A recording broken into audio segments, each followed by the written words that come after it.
We are now live. It is 9:05. Thank you, Mr. Flores. Good morning and welcome to the March 19th, 2026 business meeting of the Los Angeles County Sheriff's Civilian Oversight Commission. I'm Chair Hans Johnson calling this meeting to order, and we will start with the land acknowledgement. This was adopted by the Board of Supervisors on November 1st of 2022 and updated just last November, a mere 5 months ago.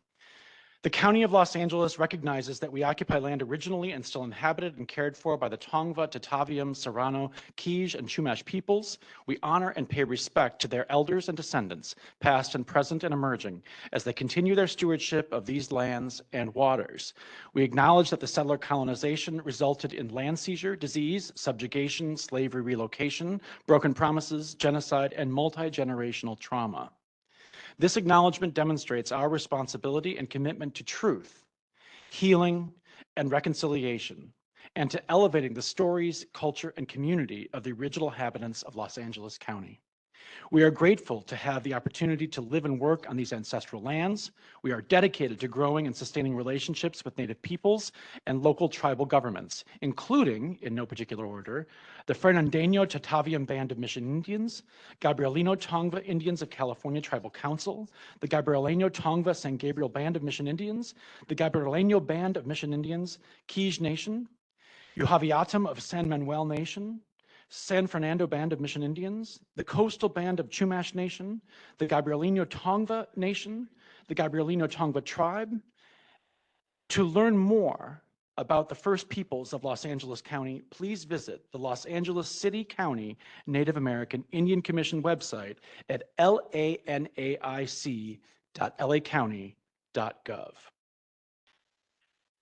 Today's agenda includes, but is not limited to, updates on the Sheriff's Department's activities, policy changes and implementation, significant incidents, events, crime stats, meet and confer status reports, and in-custody deaths.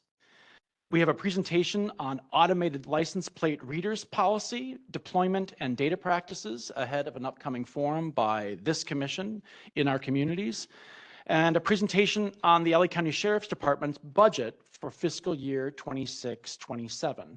Yes, somewhere in the neighborhood of $4 billion. Updates from ad hoc committees, from the Office of Inspector General, whose representatives I'm glad to see here today, and the Civil Brand Commission, who I believe will be joining us online.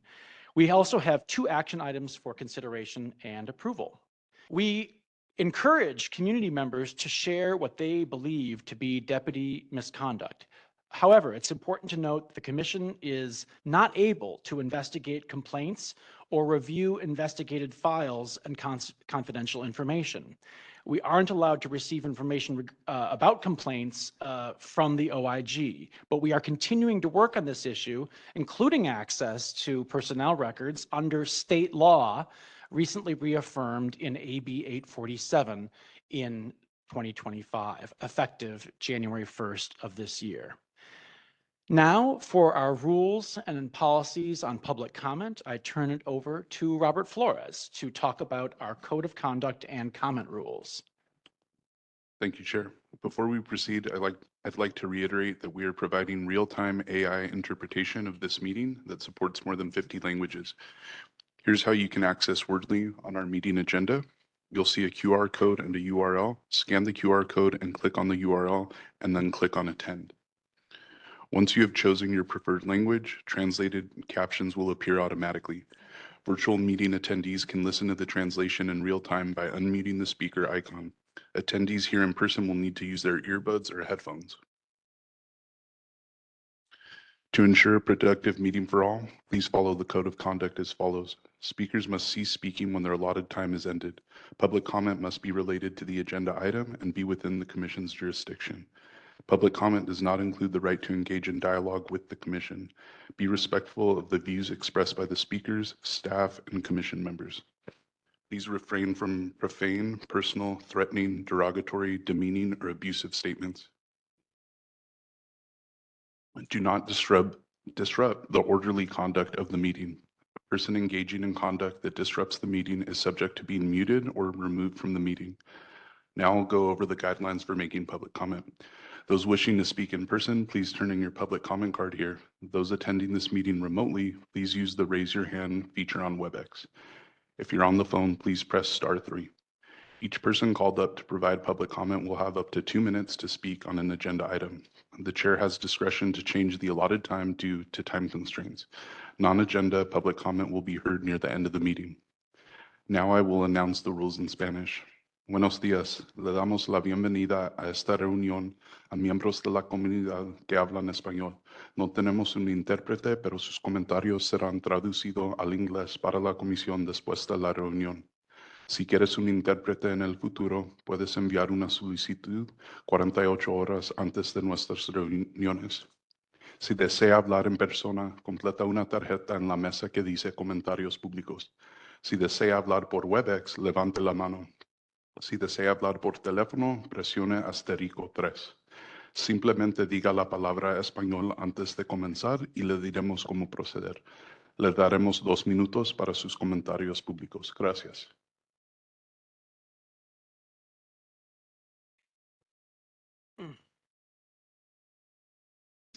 Thank you, Robert.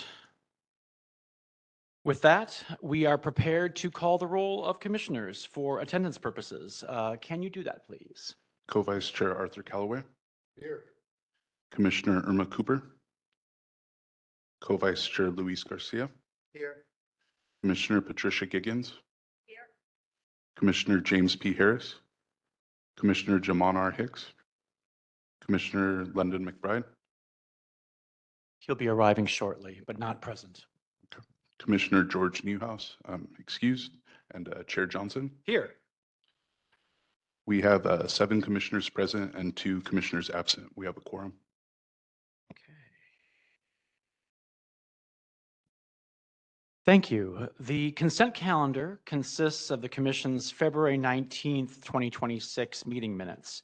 Are there any proposed changes from the Commissioner's review of the minutes?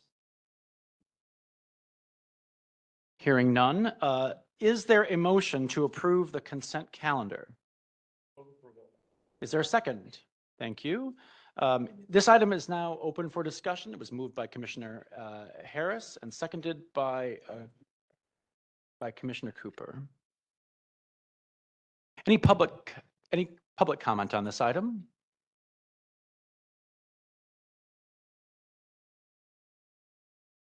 I don't believe. Okay.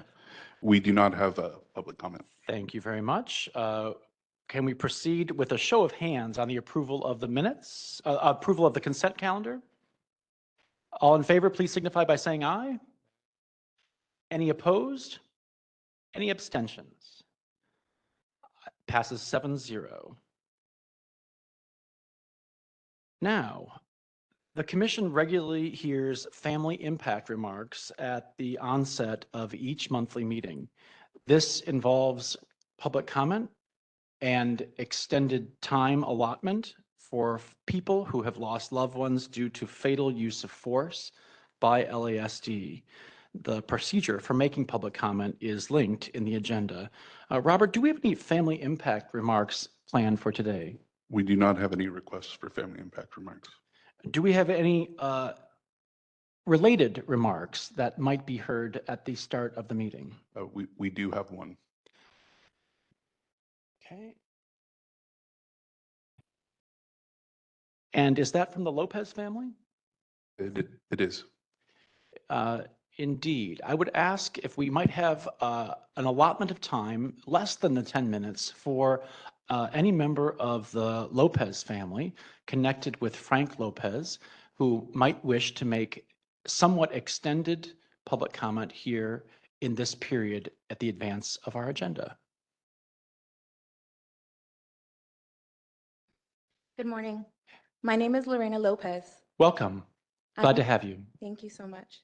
I'm here today because my husband, Frank Lopez, died while in custody at Men's Central Jail in Los Angeles County. Before his death, I had not heard from him for 2 weeks, which was very unusual. During those 2 weeks, I called the jail multiple times, which was already difficult because it was nearly impossible to get through to anyone. Finally, I was able to reach the watch commander. I expressed multiple times that I was trying to find out where he was, make sure he was okay, and that I was worried about him. But I received very little information and almost no help. Shortly after, on January 12, 2026, I received a call from the homicide department informing me that my husband had been found unresponsive in his cell and had died. Since that day, I have received no further information and I am left with many questions.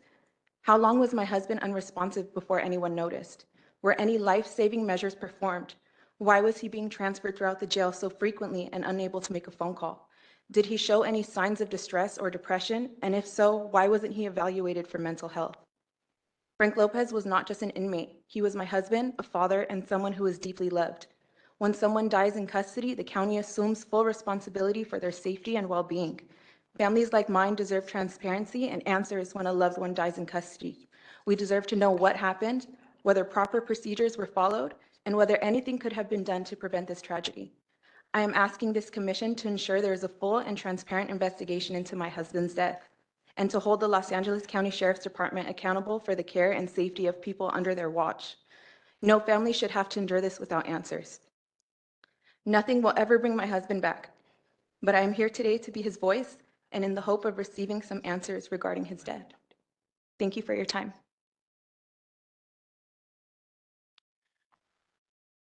Thank you, Ms. Lopez. Thank you for coming here today and sharing that testimony.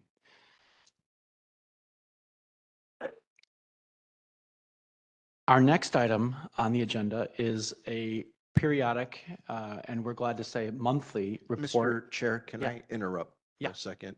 I'll have somebody from my custody team. Assistant Sheriff Hugo Macias is here with some of his staff. And Lorena, very sorry about your husband. And I'll make sure before you leave today, you have at least some of those answers, or we'll guide you to get some of the answers that you're looking for. You're very welcome. Thank you, Sheriff. Thank you for that response. And I want to thank the other members of the department who are here, including the Assistant Sheriff for Custody, Hugo Macias. It's great to see you here. With that, I do want to welcome the sheriff back to our monthly meeting and very much appreciate his repeated and habitual attendance at our meetings to provide an update and the unique availability that your presence here provides, an example of which we've just seen. Sheriff, it's great to have you back. Please provide an update for us, and I hope you might be able to stay and be open to just a few questions. Yes, sir. Good morning, Chair Johnson, Commissioners, Executive Director Mosley, and Inspector General, County Council, and members of the public. Thank you for the opportunity to appear before the Commission today and provide updates on the department's ongoing work. Before beginning, I do want to acknowledge the Board of Supervisors' recent motion regarding in-custody deaths, as unfortunately we just heard from Lorena regarding her husband, the death of her husband. The safety and well-being of individuals in our custody is a responsibility that we absolutely take very seriously for everyone in my care. Currently, our team is reviewing the motion and working with health services to ensure that our response reflects both the operational realities of our jail system and our shared commitment to improving care and safety within our facilities. This issue will remain an important focus for the department. And I just want to highlight some things that you've probably heard me say, but I'm going to repeat them. And this is just a quick summary, not a complete list, but just the trajectory that our custody operations has been on, specifically in the last 3 years or so. Compliance is up with all of our court orders and settlement agreements. An example of that is the ACLU and the Inmate Reception Center being 1 year in compliance. It's a great place where we're at, but we're still working and there's a lot of work to do. As a reminder, use of force is down in custody operations and continues to be down. We did have a grand opening for an intake screening for the mental health processing area. I want to thank the Board of Supervisors for assisting us in investing $309 million in both custodial, maintenance and pest control to improve upon all those areas. So a lot of, when I talk about the trajectory and the things that we're doing, it looks a lot different today than say even a year ago. So a lot of progress there, but a lot of work to do. New body scanners and tablets on the horizon that we're trying to get approval for to again better care for the folks in my care. Today, I will briefly highlight several updates, including notable department events, leadership developments, and our continued efforts to strengthen transparency, accountability, and public safety across Los Angeles County. I appreciate the Commission's continued engagement in all of these issues, and I look forward to the discussion and/or questions. Notable events: since the last Commission meeting, the Department has continued to participate in several key operational, community, and public safety initiatives. On February 23rd, I joined law enforcement partners, including the FBI, the LAPD, and the CHP, for a joint press conference involving a Pennsylvania man who was arrested and charged for grooming a young girl who recently turned 13 years old. To send him sexually explicit material for herself and images of self-harm over the internet. She was rescued by us and law enforcement at a Santa Clarita Valley motel, and he was arrested and is being charged federally for the horrible crimes that he committed, and it appears that there may be more victims across the country. This case highlights the importance of strong interagency collaboration in protecting vulnerable members of our community, particularly minors, from online exploitation and harm. And one thing that we did emphasize during the press conference is it is so important for parents to be nosy and get in the business of your kids and what they're doing on the internet. I'm going to tell you, the mother of this child, this 13-year-old, in my opinion, is a hero. She did exactly that. Brought the police, got the police involved, and ended up saving her child's life. So just a word to all the parents out there, or advice to the parents out there. On February 25th, executive leaders of our department, including captains and above, participated in an all-day executive leadership conference focused on the strengthening leadership and development and organizational effectiveness across our operations. We also invited members of the Civilian Oversight Commission, the Office of Inspector General, and our federal monitors to this meeting. This meeting, which we hold annually, is a good opportunity to reconnect and ensure that the management team remains focused in important issues facing our department and is aware of all of the changes that are being made. A lot of progressive changes that have been made in the last several years. Before this meeting got started, I handed each and every one of you my leadership philosophy. That is something we started the meeting with to re-gauge, tune up in a sense, where we're going with our department and my expectations of our employees at all levels.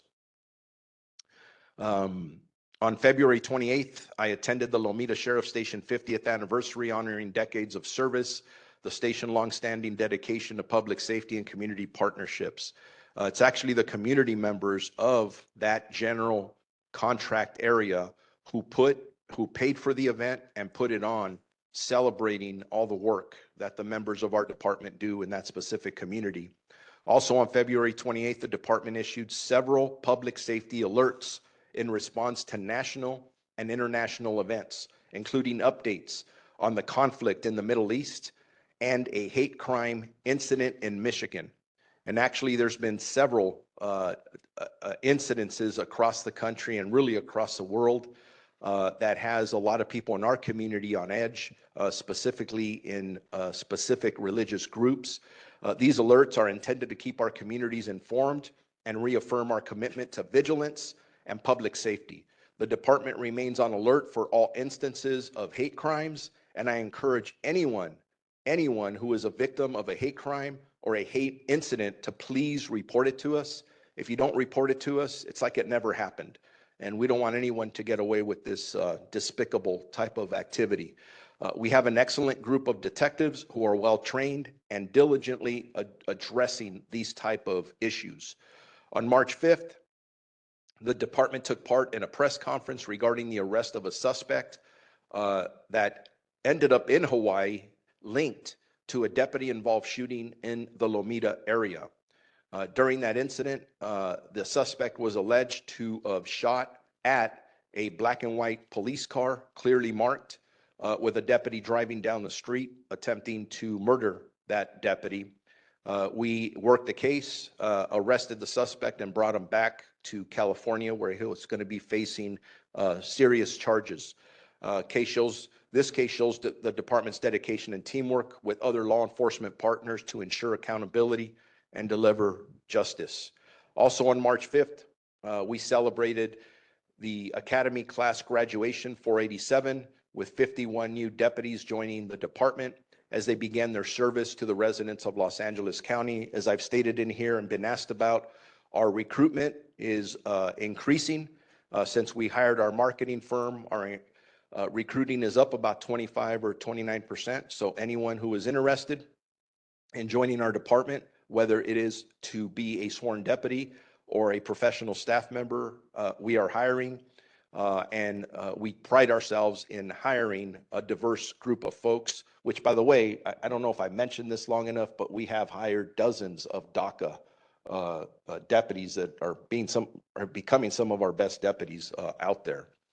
While the commission has not yet addressed the full agenda yet, I do have to leave to another meeting here in a bit after I answer some of your questions. I do feel it necessary to address some matters on the agenda since I may not be present at the meeting when these items are discussed. While Assistant Sheriff Macias is capable of addressing these items, and he can't wait, I want to address a few. The commission placed on its agenda some items regarding one of our chief's testimony at a recent trial.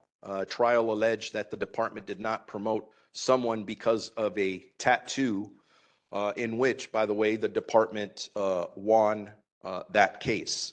I just want to make it clear that there was some blog postings that were put out there by a gossip columnist and trying to explain what they believe was courtroom testimony. That is not a reliable source. So I will just stress that because it's on the agenda, let's not take what a blogger says and make it fact. For us, we have looked into it, still continue to look into it, which includes pulling court testimony, speaking to the county counsel that was directly involved and in the courtroom at the time. And it's at least preliminarily, the information doesn't seem to all mesh. So that will continue. Our efforts will continue, but that's the world we live in today. People read a sentence or a blog and they think it's factual. I know it's disturbing, and I know it's human instinct and tempting. Something else that also came up, I believe it may have come up at the last meeting, or maybe sent to us in the last couple of weeks, was regarding a water bottle that was, it was a picture of a water bottle that was taken, I believe, at one of our court facilities. We are absolutely looking at that. The picture is disturbing.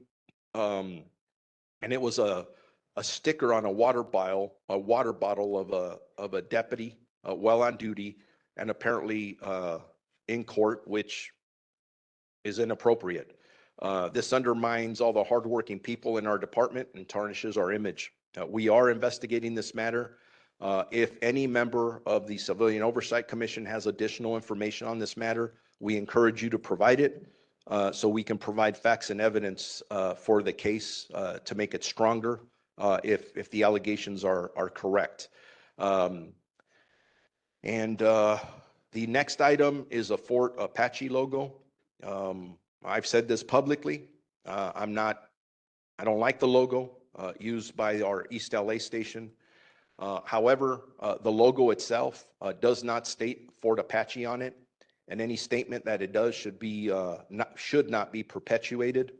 The logo does have a helmet and a boot on it, and as I stated, I don't care for this logo. However, The logo was previously approved as a logo for the station under the prior administration, and as a result, it remains being used, and its use is not unauthorized. I have asked the undersheriff to review all department logos that are currently approved and make a recommendation to me. And just before I close, I've said this before, but I want to repeat it to all the commissioners. Our efforts regarding deputy gangs, cliques, subgroups, numerous efforts to this decades-old issue include, but are not limited to, and these are the actions that we've taken. Working with labor, we have worked with labor to issue a new policy prohibiting law enforcement gangs. It's upgraded from the last one that we had. We've developed an internal focus group to ensure department leaders at every rank take responsibility for addressing this issue. Holding community meetings throughout the county to discuss the impact of this issue has on our community, and this has been done with the help of federal DOJ for the last several years. Meeting with new recruits to reinforce a zero tolerance policy for the membership and/or participation with any such group. I require all new deputies to sign a pledge that they will not, I repeat, will not join a law enforcement gang or any type of activity like this. I meet with all new supervisors, sergeants and above to ensure they understand their responsibilities in ending this issue. It's all of our challenge to end. And I meet regularly with department executives to reinforce my position, telling them I will not, absolutely not tolerate this type of activity. As a sheriff, I remain dedicated to working together with this commission to address concerns, enhance operations, and rebuild public trust and legitimacy in our community with our department. The updates I shared today showcase the department's ongoing efforts to connect with our communities, build partnerships, and improve public safety throughout Los Angeles County. The work of this commission is vital in helping us identify areas for further improvement. While we may not agree on every issue, the dialogue we have here is crucial and helps us stay focused on accountability, transparency, and the safety of our personnel, and just as importantly, or more importantly, the communities that we serve. Many of the issues discussed today, including conditions within our custody facilities and the well-being of individuals in our care, are complex challenges that demand thoughtful solutions and strong partnerships across our county.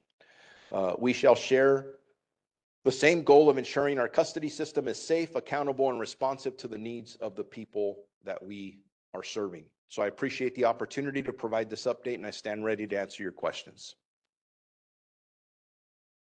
Thank you, Sheriff. Thank you for that pre-buttal in addition to the report. Thank you for responding to the agenda items for discussion.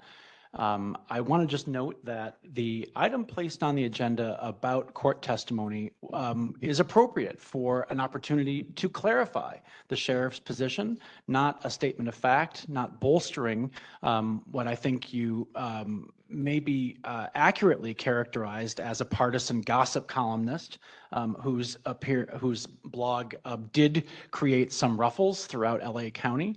But I want to also just recognize that even in the presence of the sheriff's department policy, the opportunity to clarify that and to ensure that everyone in the chain of command is speaking with one voice in alignment with your framework of values and one voice on behalf of the department, this is an opportunity to clarify that and also to clarify your commitment to ensuring that there is no denial of the existence of deputy gangs inside the department. One of the findings of our report 3 years ago this month about the 50-year presence of deputy gangs in the department. So I really appreciate your opportunity to clarify that and to ask if you continue to encounter any discrepancies in the statement of fact acknowledging the existence of deputy gangs in the department, even as you enforce the policy that you took great pains to implement 3 years after the state law took effect, outlawing deputy gangs in law enforcement in California.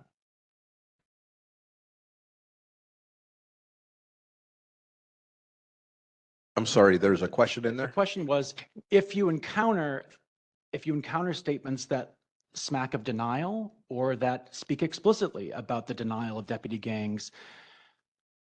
Are you addressing those in the department? Have you had any recent incidents where you've had to clarify or provide corrective action when there was an incident or an appearance of denial or downplaying the existence of deputy gangs in the department? The answer to that is yes. There's ongoing efforts. I think I just gave you a long list of efforts that are now one and done. They continue to be talked about in every opportunity for either new deputies, new sergeants, lieutenants, captains, all the way to the top. We have had cases that we have forwarded I think there's one being debated right now in civil service, so we'll see how that goes. But I have made it very clear to everyone in our department that this type of activity is 100% unacceptable. And we will continue to do that, and we will continue to have cases that go to that. We can have a whole nother session on that, Mr. Chair, on the tattoos and everything else, but I without getting into detail, I think all you have to do is go back and look at the court transcripts of the recent case regarding tattoos. And if that doesn't tell you that things have changed, I don't think anything would. Thank you. One follow-up item involves the Fort Apache logo at the East LA station. There is a memo about this attached to the agenda showing two recent images, one from February, one from last fall. And I just want to ask if it is your intention to get fully rid of that logo that this commission in 2019, through some fact-finding and community testimony from dozens of community members, found to create an appearance of oppositional relationship between the department and the community, and a celebration of violence or preparedness for violence by members of the department in response to the community. And the logo coming out of an origin that had as a slogan, "Siempre preparada para dar una patada en los pantalones," ready to give the community a kick in the ass. Is that your intention to rid the East LA station of the thorough use of that logo, or merely to allow its appearance without the more damaging and perhaps outright racist phrasing that accompanied that logo throughout its use in the 80s and 90s into this century? I have asked the undersheriff to review all the logos that are currently approved, and she will make a recommendation to me. We have to follow a process. I work in government. We have to follow a process. And I think members of this commission note that that item about station logos is number 5 on the list of 45 meet and confer items currently in process. I want to recognize Commissioner Giggins. Yeah, thank you. I just wanted to speak a minute, Sheriff, to this logo, because of course you have to follow a process, as do we. And I've been following this with a couple of our other members who've been around for 10 years. And I remember that it was one of, right out the gate, it was one, we were meeting in East LA, and it was one of the most well-attended. There was standing room only. The community came out in force. And I'm so glad that part of it has been eliminated, but it still feels like gum on our shoe. And I believe it feels like gum on our shoe for the community. So I just want to, I appreciate the process and I appreciate your efforts. But I'm hoping that in 10 years from now, well, I won't be here anymore, but 10 years from now, we're still not having these kinds of infections in a way, which just have bad references, bad memories for the community. And I know you don't want that either, but anything that we can do to encourage just getting rid of some of these things will do so much for the reputation of the department and the pleasing of the desire of the community. I hear you loud and clear. Thank you, Commissioner. Any other commissioner? First, Commissioner Harris. I just want to say, yeah, thank you, Sheriff, for your update. And I just want to point out, I'm extremely pleased that the department adopted the recommendation that this commission made as far as making it a term and condition of employment, that for all new hire deputies, they would not engage in gang activity. That was a huge step. And I know because of that, eventually this weed that we're trying to uproot will go away. It's taken us 50 years to get to this point. I think by the department asking for that statement to be signed by incoming deputies will ultimately, just through the churn of new employees, make that whole issue, the whole issue of gangs and subgroups go away. But only reason I'm going to say a but, just make sure, I think it would be very, very helpful that the fact that that has been signed by the new hires is reinforced on them once they get to their first custody assignment. Because as you and I know, when you're getting hired on as a law enforcement officer, you are signing a pile of papers. And I'm sure they all read it and signed it and know what it means. But sometimes those things might get forgotten. And I think at their first unit of assignment in custody, it would be very beneficial to this organization to remind all new hired deputies as they enter into that first custody assignment, the fact that they signed that document and what that document means. And I think through that emphasis and re-emphasis of that, we will finally see this root or this weed uprooted. It won't take 50 years for that to happen. It's a slow process, but it is happening. I'm just looking at the numbers. If we're lucky enough to hire 50 people out of every academy class, and I know the budget calls for 8 this year, that's 400 people this year alone. Every year, do the math. Over the course of 10, 15 years, the entire sheriff's department sworn personnel, at least at the deputy rank, is pretty much going to turn over, and that will resolve this problem. So thank you for that. I really appreciate the fact that the department is doing that, having them sign that statement right up front. But I just really believe it needs to be re-emphasized, particularly at their first custody assignment, so they don't get off on a bad foot. Thank you, Commissioner Harris. Any other Commissioner Callaway? Sorry to belabor it, but is there, if the process for the Fort Apache logo, it could get revised and it's back in that process, I just don't understand, like, is there like a, is it this logo like an NFL team, like where, like, it feels like logos should be able to be changed whenever you want. Like, how is it a process? Because it's not the badge, right? It's just it is a logo, but it's not attached to being a sheriff. It's someone just choosing to have a picture.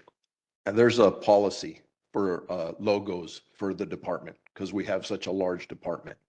And we're working on it at the root cause so that we look to it in the future and are able to eliminate logos that are offensive as the ones we're describing now. What I'm trying to tell you all is that it gets frustrating. And we talk about meet and confers up here, but I want to remind us all that when we're talking about deputy gangs and we're talking about things like logos or cliques, things of that nature, one of the most important factors at the foundation of that all is the use of force policy. That went through a very successful meet and confer with our labor organizations, and that has completely changed the direction that our department has been going. That doesn't only include policy, it includes training and accountability. And then our new gang policy, which went through meet and confer.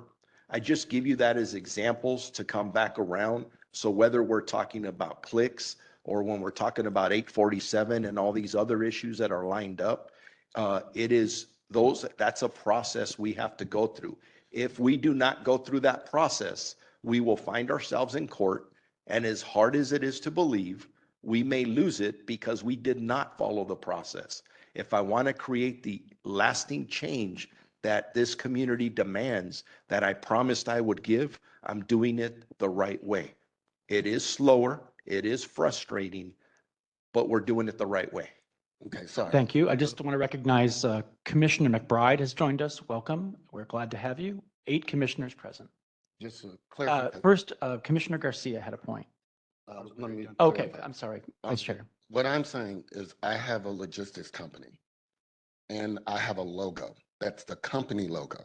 And if there were 10 drivers who chose to put their own logo on a van, I would just tell them to take it off. I'm not talking about saying that it's a gang affiliated. I'm not saying about clique affiliated. I'm not talking about 847. I'm not talking about telling them don't beat people up with the use of force. I'm just specifically trying to understand how are you saying that the way that the sheriff department works is a station gets created and then they apply to get a logo that's housed under it? Like the NFL has logos, then their team has a logo.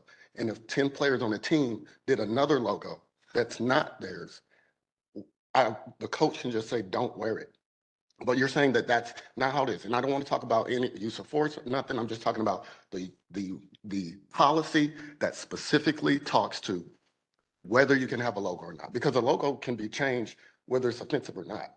You know what I mean? I don't want you to have a plane. I would rather have a boat. So the only reason I went into the others is to explain the way the process works. But there is approved logos. That was an approved logo. Yeah. Which is embedded in the department policy. So for us to change it, that's what I'm talking about, that I want to do it the right way, because if the intent is to make it go away, I don't want it to come back. Thank you. Commissioner Garcia? So what I wanted to comment on, and appreciated the updates, and kind of to echo what Commissioner Harris was talking about, that I do see it as significantly important that that signature acknowledging of deputy gangs, cliques, subgroups, whatever language is being used, is important, because that's like a first step in, I believe, what we're talking here is really long-term and dating back to 50, whether it's 50 years or 175 years,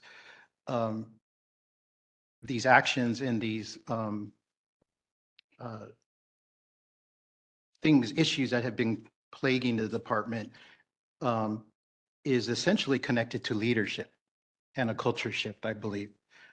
For about 10 years, I would have lunch with an assistant sheriff that was kind of like a mentor. And there was an issue like about 15 years ago related to the gangs in the jails. And one of the questions I had asked him was, you have the leadership, and how does these problems get to happen, and this and that. And basically the take was, like it starts with the captain.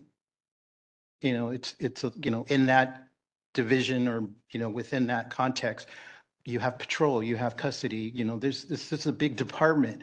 And these, what I call them benchmarks that you've reported out, there was a time that there was no acknowledgement in a application. Now there is one. To me, that's important. That's a step in the right direction. It's a slow process. It's kind of like maybe raising the Titanic or something, but nevertheless, these are important matters, but then they're also layered down in, like what you described, is the governmental process. And sometimes that could be very frustrating, and especially for community members and for myself. But nevertheless, I'll say it and I'll say it again, just having this ability to have these conversations from an oversight perspective and to build that community trust, or at least collaborate, for these important topics. We're not going to always get it right, and we're going to do better, and at the same time bring these challenging questions, because there was a time where there wasn't this opportunity, and there was a very tense, very terse relationship between sheriffs and board of supervisors. So guess what I'm saying here is that, everything that we have going on here in the county, whether it's care in the desk in the jail patrol desk, stuff that happens in the community, we're all really striving to, improve, the role of law enforcement, or, in this instance, the sheriff's department within the county. And we're not going to always, again, it's like it's like this never ending 2 steps forward, maybe 10 steps back at the time. But the message is that, we're trying to build that trust. Thank you for acknowledging the progress being made. But I also acknowledge there's a lot of work to do. And maybe this will be Commissioner Cooper. I just wanted to mention, I've gotten word from people who have gone down to the jails and told me that they have seen your deputies wearing the body cameras. So you didn't mention that, or either I didn't hear it, but I just wanted to let you know, I do appreciate the fact that they are wearing the body cameras that you purchased. So I wanted to say thank you for that. And I still agree with the rest of the comments about the gang logo. And I appreciate you going the right way so that when we get rid of it, that it stays and it holds up. So I just want to let you know that I appreciate that. And it has been a long time, and I understand the public is just tired of it. I mean, we just got to get rid of those indications on those type of, police logos that are very offensive to the public. Because my goal is to improve the relationship between the deputies and the public. We have to believe and trust when we call the sheriff's department. We don't need to be afraid to call them, and that's important. Thank you, Commissioner Cooper. And maybe this will close. I just want to say one more time how refreshing it is and how grateful this commission is to have your clear statement of values, not just on paper, but articulated here at our meeting. We appreciate the framing that you are setting for the Department of Constitutional Policing, establishing an Office of Constitutional Policing.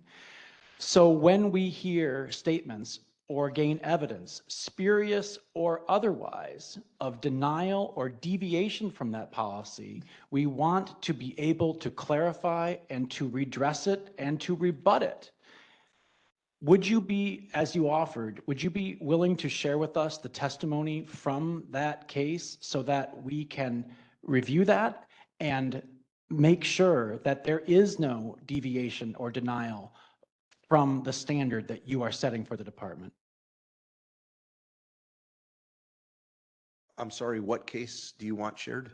From the dismissed case from early this month about the testimony that was agendized for being able to diffuse and to cut through any denial or undercutting of the policy that you have set for the department. I can share anything. I would love to share everything I have as long as it's within the legal parameters of what I can share. What I have to do is I have to go to county council and say, hey, I want to share this. Can I share this without getting myself or the department or the county in trouble? If they give me the green light, you can have it. Well, we appreciate that. And with county council present, we don't expect that public testimony should have any barrier to being shared with members of this commission for the purposes of ascertaining its validity or even to ensure that there's no denial. And again, as we close, I'll recognize Commissioner Harris in just a second. I just want to note that why we focus on this. Why do we care as a commission? Why are we partners with you in implementing a policy to rid the ranks of deputy gangs, a scourge that has rooted in the department for 50 years? Why are we doing that? Because we are trying to recover from a period where the policy of the sheriff's department, as stated 15 years ago, was to work the gray area, in policies to protect public safety and to ensure constitutional law enforcement practices in this county. We do not want to see a reemergence, either in policy or in rhetoric, or in the practices of department members, or wiggle room within the chain of command about compliance with policies. We don't want to see a return of working the gray area. And I just want to note, it does cause a little bit of chafing with this commission to hear that there's perhaps some backsliding on the prohibition of a logo that we called upon for its removal 7 years ago. And language like not unauthorized is a little discomforting because it looks and sounds a little bit like the reemergence of a gray area. So we are partners in this work, but we also want to ensure that we are making progress, lasting progress, maybe even irreversible progress for LA County in not slouching back to working a gray area. Commissioner Harris. Just a point of clarification, Sheriff. Was this case that we're referring to, I've heard it referred to that it was dismissed, and there's a difference between a dismissal and an acquittal and a finding in behalf of the Sheriff's Department. Was this case judged that the Sheriff's Department was in the right on that and it wasn't just dismissed? What case are we talking about? We're talking about. We're talking about the case of the captain who was alleging discrimination in the promotional process. And Because he had a tattoo. Yeah. I think the fact, and that's why I'm a little taken back by the comments, no disrespect, Mr. Chair, that your comments make it sound like we're sliding back. We wouldn't have been in court talking about somebody having a tattoo if we were going backwards. This is completely going forward. It's insulting to hear that we are either stale or going backwards when there's so much work and effort. And I challenge anyone in the public to go look at the court transcripts, look at what is alleged. I'm not going to get into the details of the case. I think everyone in here can go back and look at that, and you can see for yourself. And whether it's that case or other cases that we've brought forward administratively dealing with this issue is far and different from where we were, say, 3, 4, 5 years ago. So we are not just standing still. We are not going backwards. We're actually moving significantly forward, but we have work to do. And that's where it gets frustrating to listen to the fact, because what about everyone who is working with us, not only in our department, but in our entire process? They're sitting here saying, wait a minute, everything we've done, the pain we've gone through is for what? So thank you for that clarification. We are moving forward. And I'll argue with anybody that we are absolutely moving forward. That whole list I read to you earlier in regard to everything we're doing about deputy gangs, that wasn't being done 3 years ago before I got here. Now it is. Give me a second while I read the note. Usually somebody hands me a note when I'm talking too much. And so just for that case we're talking about regarding the tattoo, the judge granted the motion to dismiss in favor of the county department based on facts heard at the trial. Thank you. Thank you. First case ever that I'm aware of regarding one of these tattoos that we're all discussing that supposedly we're going backwards on. We're not going backwards. Thank you. That is the reason why we have these discussions, and that's why the value of your being here to both provide information and updates and also to rebut is much appreciated. Thank you again, Sheriff. With that, I have to ask, are there any public comments on this item of the Sheriff's report? Chair Johnson, we have 8 people signed up for public comment. Okay. I think we will proceed to public comment. Robert, can you call the first comment? Our first public speaker is Miranda Firestone.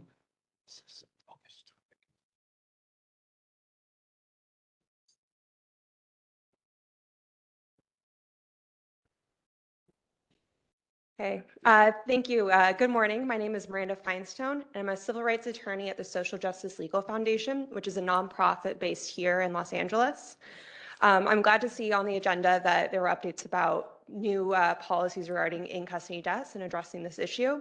However, we have seen public reporting that the sheriff is considering eliminating all physical mail and moving to a digital mail program in the jails. And I'm here to urge against this approach.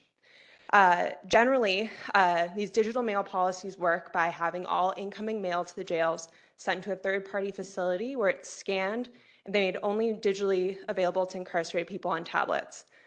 This policy usually results in the prohibition of all physical personal mail and also the destruction of all of the original correspondence sent to these facilities. My organization has been litigating a constitutional case on behalf of detained people in San Mateo County who have been harmed by a similar mail policy. Through my experience, I can confidently say that the elimination of physical mail is extremely harmful and does more harm than good. Yes. My colleague Danielle will speak to some of these harms, but I want to start with explaining why physical mail is so important.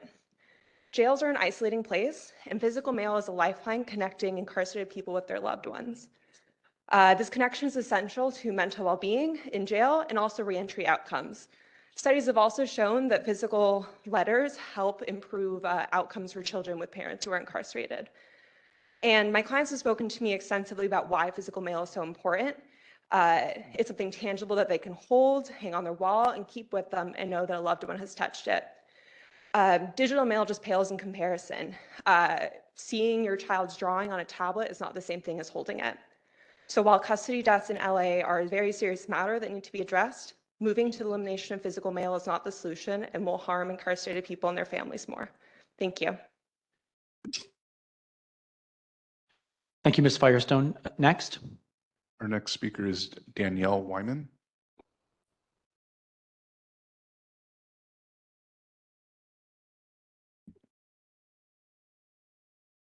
Hello, my name is Danielle Wyman. I am also a civil rights attorney with the Social Justice Legal Foundation. That was my colleague Miranda. As Miranda emphasized, we fully agree that in-custody deaths are an issue that are a major concern here in LA County. But in addition to what she has already stated, another reason why mail scanning is not an appropriate solution is because it involves invasive surveillance of community members who are not incarcerated as well. This really chills communications with loved ones who are behind bars. This is different than typical mail surveillance or review because it involves electronic copies of mail that are saved and permanently accessible by both the mail scanning company and by the government. Not only is the mail saved indefinitely, but government employees can search this mail as often as they want and for anything that they're interested in. In San Mateo County, hundreds of people who aren't even affiliated with the county jails have access to this correspondence at their will. We've seen firsthand loved ones who stop sending mail or incarcerated people who ask their family to stop sending mail despite its importance because of these practices. Additionally, mail scanning is not effective at preventing the introduction of contraband and drugs specifically into jails. There is no doubt that drugs present a serious and often life-threatening problem to those who use them. And with so many in-custody deaths, it may be tempting to throw everything at the wall and see what sticks. But there is little evidence that mail scanning decreases the presence of drugs in jail. In fact, in our experience looking into San Mateo County, the number of people who were sent to the emergency room with opioid-related illness actually increased significantly after the adoption of mail scanning. So all in all, for the reasons that we've both just described, we strongly discourage the prohibition of physical mail in LA County jails and encourage the sheriff to pursue other methods of reducing in-custody deaths and the presence of contraband. Thank you. Thank you. Our next speaker is Vanessa Perez.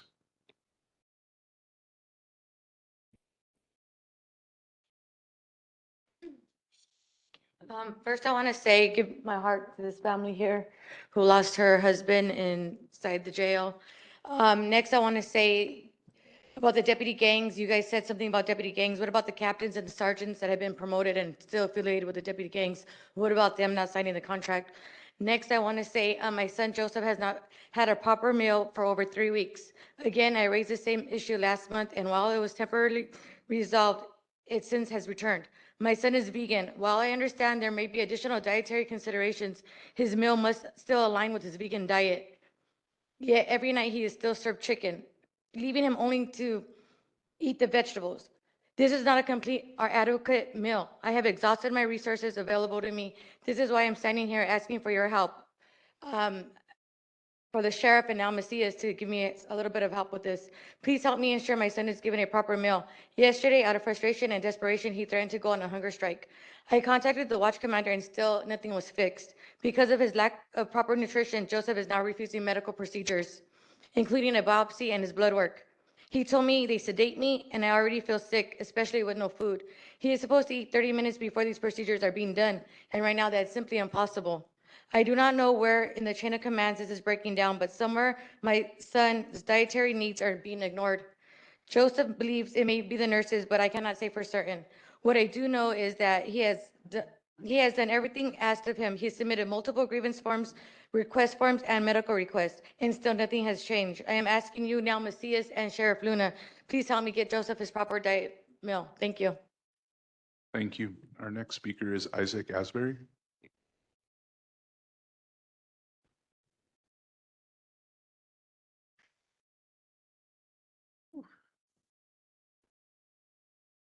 Good morning. Morning. I want to make an announcement. We're having the first sheriff's candidates forum in the city of Compton. First in 25 years, we never had a candidates forum in Compton. So it's the National Association for Equal Justice in America. It's called NAJA Candidates Forum. All LA County Sheriff candidates have been invited. It's on March the 21st, 2026, from 3 p.m. to 5 p.m. It takes place at Holy Chapel, 1016 East Rosecrans Avenue in Compton, California. So we are hoping that somebody from the commission could also show up. Also, we're inviting you.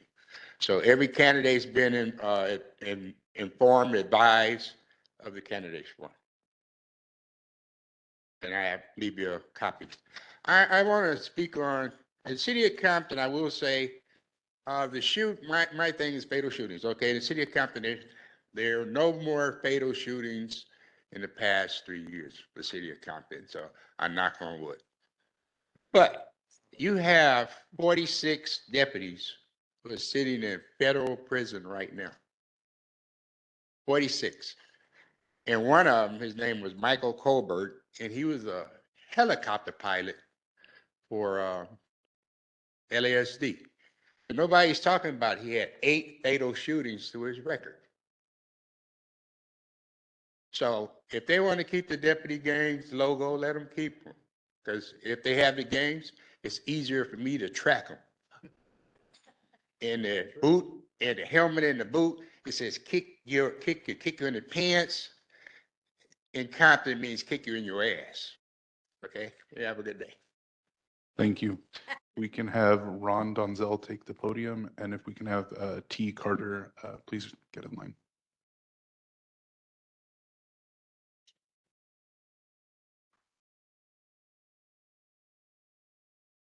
Good morning, commissioners. Just to follow up on what Isaac mentioned about the candidates forum this Saturday. We've invited, like he said, all 10 candidates to come. And I'm going to just go over the topics we're going to cover. We're not going to get specific about the questions. If you are interested in coming, please do. And I would encourage all candidates to come. First, we're going to talk about accountability and misconduct, financial accountability, local control and charter authority, use of force and youth safety, community-oriented policing and the Guardian model, civilian oversight and cooperation, transparency and data reporting, vision for Compton's future. I'm so glad to hear Sheriff Luna mention his need and his thrust toward accountability and transparency. In that respect, we're on the same page. We're going to talk more about that on Saturday. In addition, we're going to do a survey of the responses that we received from the candidates. We're asking the community of Compton to prepare a written, a certain select ones, random ones, to complete a survey on the responses that we get to the questions on we call it public safety and accountability scoring sheet. And what I will do is leave both the scoring sheet and the topics we will cover with you all as part of the official record. And I'm making the announcement now, so anyone who's interested can maybe look to you to help to get this information on what the topics are that we're going to cover. So that again will be Saturday, March 21st, 3 to 5 p.m. at Holy Chapel Missionary Baptist Church in Compton. Thank you. Thank you. I just want to note this item is for public comment on the sheriff's report, He does this every time before I speak. He gives a report about how people should be speaking, trying to deter me from speaking. Let me know when I can begin. Do I begin now? You didn't give this admonishment before anyone else, but back to the reason why I'm here. I'm here to speak about the report and the way you responded to the report. When I brought issues to this panel of commissioners, you told me that there were things you could not ask or you could not do. When I was labeled as schizophrenic in 2024, you told me you could not inquire whether or not a sheriff deputy was still working at the same jail that this happened to me. Then a meeting after that, you asked a captain if he knew or could inquire whether or not there were some sheriff deputies that were still working, would they still be there pending an investigation? But you didn't do that for me. But today, you were interested in about a dismissed case with the sheriff himself, asking can documents be pulled, and the way you're directing the chair, the way you're directing this. This comment is not related to the statement by the sheriff. This comment is off topic from the meeting agenda. No, I'm speaking about the sheriff's report. I'm speaking about the sheriff's report also. I'm speaking about logos, I'm speaking about tattoos, and I'm speaking about the way certain matters are being handled versus others as a matter of importance to you because you're the chair and you're putting these things on the agenda. So you spoke about a dismissed case, and the point of that is the matter of what the sheriff brought to the in this case, you're being biased. So though the issues what the sheriff was speaking of, the issues that the sheriff was speaking about, you in the report of the tattoos, no, the tattoos should not be there, the logo should not be there. But the way you are biasly picking and choosing what should be on the agenda Mr. Carter, is not accurate. public comment must relate to the current agenda item. Thank you. Our next speaker is Jaron McGee.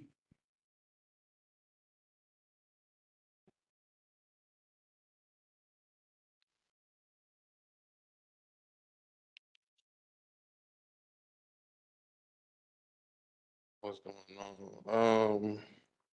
Deaths in MCM, men Central Jail, that makes no sense at all. Protect and serve, who we protecting and serving? Inmates, once they are incarcerated, once they're in your custody, you protect and serve them. Easy call. Choosing to recognize outside logos hinders one's ability to conduct proper LASD work. You serve a badge, not a logo. You serve a city, not personal affiliation. Easy call, doesn't take y'all being slow to it as usual. Members of the community acknowledge gang affiliation bothers who? If I want to be a deputy and I'm from this community, but I have this in my background, who does it bother? What bothers me is bad deputies. That's what bothers me. 2 days ago, story, deputies about to be sentenced for crypto stupid stuff that involves my city. Bad deputying bothers me. 10 deaths so far reported in Men's County. That was the last time I checked. Bothers me. Because these are the people you serve once they become in your custody. Thank you. Thank you. Our first public comment online is from Natasha Gascon. Natasha, you're unmuted. Hello, commissioners. Let me just start by saying I have a background in administration of justice, pathology, and criminalistics. So I have a little bit of background and community development in Los Angeles. So I kind of know what's going on here. Anyhow, So if there's an issue that you believe is an issue called deputy gangs, which are cliques within that are not doing what they're supposed to be doing, that's a safety issue to the city of Los Angeles. Okay, so they have bias. They aren't thinking correctly. They aren't doing their job correctly. So what would be the number one thing you could do to get rid of this? That's very simple. Fire them. Okay? There are background checks. I've applied for positions within PD police departments and stuff. There are very thorough background checks that need to be done. If you believe someone has a tattoo, tattoos aren't necessarily a bad thing, but they can be a bad thing. So if they're representing something that an adult would be representing today, then that person shouldn't be working in a position that they should be protecting the public, because they're not going to be protecting the public. They're going to be protecting themselves and whoever they feel their clique is. Okay, psychologically, this is foul. Okay, and it would also cut off from the budget, which is bludgeoning in Los Angeles. Okay, I don't know why Mayor Bass hasn't thought of this. I don't know why, I deal with the Board of Supervisors on a regular basis. I don't know why they can't think in common sense. We're thinking, I'm gonna let you know, beyond party lines. This doesn't make any sense. Okay? What has to be done is simple. What's being done is not simple. It's being complicated. Okay? Safety comes first before, personal Thank you. issue. Our next public comment is from Ali Rubenfeld. You've been unmuted. I'm with the Loyola Anti-Racism Center and Check the Sheriff. Symbols have power. The East LA Station's logo does not need to have the words Fort Apache for an image to evoke a warranted emotional response for a community. This logo celebrates the East LA Sheriff's Department's violent response to Chicano residents standing up for their civil rights during the Chicano moratorium. It is unacceptable for this logo to be tolerated. Regarding the IAB captain's testimony, it's not just in court that we're seeing LASD backslide about its enforcement around deputy gangs. The OIG report indicates that the department told the OIG that to date, no group has been identified that meets the definition of deputy gangs under Penal Code Section 13670. To be clear, this is not because these gangs do not exist. Your own commission has found that they exist. It is because LASD is intentionally not asking questions about deputy gangs during its investigations, and the OIG has been blocked from investigating deputy gangs for nearly 3 years due to a prolonged meet and confer process over the investigation itself. We cannot wait 10 to 15 years for this issue to correct itself through the employment process. We need independent evaluation of this of this deputy gang crisis. Court transcripts are public records. This commission should pass a motion to secure the transcript for itself from the Torres case and see how the captain of the IAB is speaking about deputy gangs to date. Only then will we understand whether or not they're asking the right questions and what this department. It doesn't particularly matter what Sheriff Luna feels about gangs. It matters what his captains who are deciding discipline, how they're asking these questions. And this is a great way to understand how that's happening. Thank you. Thank you. That concludes public comment. Thank you, Robert. In the interest of time, we may have to shift to 1 minute for public comment for the duration of the agenda. We welcome public comment, but we also want to make sure that we come in under our allotted time and use of this facility for this public meeting.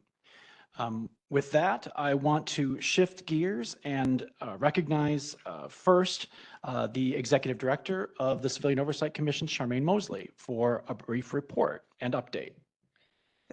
Thank you, Chair Johnson, and thank you, members of the public, for joining us this morning. And then I also wanted to offer my condolences to Mrs. Lopez on your loss of your husband. I have a few items to update on, beginning with commission trainings. We are actually trying to schedule a couple of Brown Act trainings for commissioners. Starlet actually sent the poll out, I believe, last week to commissioners. So if you have not responded to that poll, please do so as soon as possible. Those dates were provided by county council staff, so we don't want to lose those dates.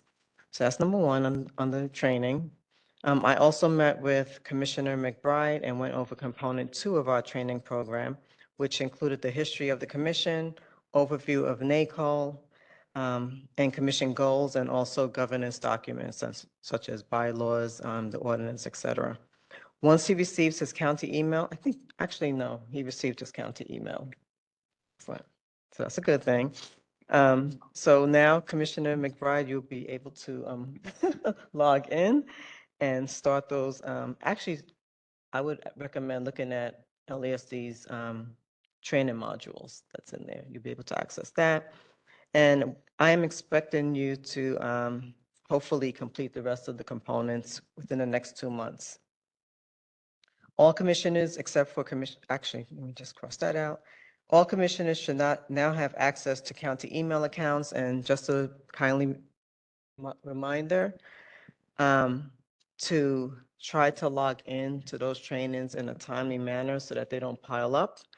And then also, if they pile up, you'll end up having a pass-through status on your account. The next item is community engagement activities and meetings. Since our last meeting, staff attended several community events, CAC meetings, and meetings within the community, such as special joint committee meeting regarding racial profiling, collaboration meetings with SBC and OIG, meetings with community groups, an in-custody death review listening session that included representatives from the Board of State and Community Corrections, known as BSCC, and the State and San Diego County Oversight Board, known as CLERB. We also attended post-commission meetings. Those meetings were held in San Diego. And then also SBC meetings. Yesterday, the Interim Inspector General Bates and I appeared before the Public Safety Cluster Committee to provide them with an update on OIG and also commission activities. They were updated on me and our Deputy Executive Director, Bakila Ochoa's meeting with CLERB's ED. CLERB had already completed their meet and confirm regarding AB 847. And they also have independent outside counsel. They do not use county counsel. They also have the ability to use a contract independent outside counsel, which is also, he was outside counsel for the city of San Diego. We know that CLERB has been in existence for over 30 years. They have oversight over the probation department as well as the sheriff's department. One of the things that we were able to glean is that CLERB's investigations conducts their own investigations of cases and reach their own findings, which is discussed with the board in closed session. It is my understanding that the board does not review or investigate cases. For the sharing of information, which is important for this commission, investigative reports are accessed through a program called box.com, which is free for the board as well as the staff. Board members go into the clerk's office to view body-worn camera video that is not included in the information that's in box.com. Also, we got a few directives from the justice deputies, one of which that involves thinking of a vision of what the COC in the future should be able to do and how to accomplish that, as well as what the structure of COC should look like. I know at our last meeting, the commission voted for the 13 effective principles of oversight. That's, that actually NACO pushes, that's NACO's initiatives. The justice deputies also want us to make sure we look at the overlap between Civil Brand Commission, COC, and also OIG. I also wanted to thank Commissioner Harris for joining us yesterday at the Public Safety Cluster meeting. One of the things that the justice deputies also mentioned is that they wanted us to continue meeting with CLERB and other entities, and then also provide a report back or something that highlights what we gleaned from those meetings. I would like to suggest for the governance ad hoc committee to schedule a meeting for us to be able to discuss some type of a framework and then possibly loop in stakeholders, something like a work group. We have some upcoming events, including tabling at the Willowbrook Town Hall and that's going to be in the 2nd District on March 21st. As far as the annual license plate reader town hall, we still have to figure out a date for that event. And then also the immigration town hall, we have to think about a date as well for that. On April 9th, we have our in-custody death forum, and that's going to be scheduled from 5:30 to 7:30 and being held at the East LA Senior Community Center. And then lastly, for community events and meetings, we are still planning our COC annual conference in collaboration with other partners, and that is scheduled for July 25th and will take place, I believe, at the Dollar Hyde Community Center. The next update is on COC staffing and internal operations. Currently, we are working with the executive office staff to seek approval for an emergency hire to fill the commission's senior staff analyst position.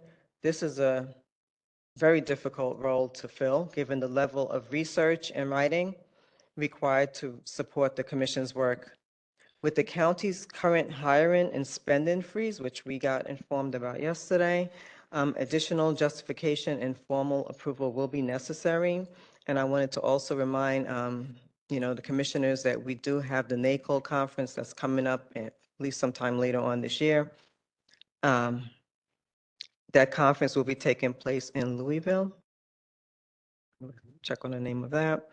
And then also, given our small and limited staff, I am continually looking for ways to improve our operations and maximize efficiency. We recognize there is overlap among our oversight bodies, which presents an opportunity for us to strengthen collaboration and share resources, especially in light of the freeze. To that end, I am also working with Commander Montoya over in custody to establish standing meetings between Civil Brand Commission, COC, and OIG with Sheriff Luna and his team. This will enhance information sharing and help us better leverage our collective staff resources. I also submitted a proposal for consideration to the Governance Ad Hoc Committee to improve how the commission process board motions that include directives to the commission. Under the proposed approach, motions passed by the board would first be placed on a commission agenda as an educational item, allowing subject matter experts to brief the full commission.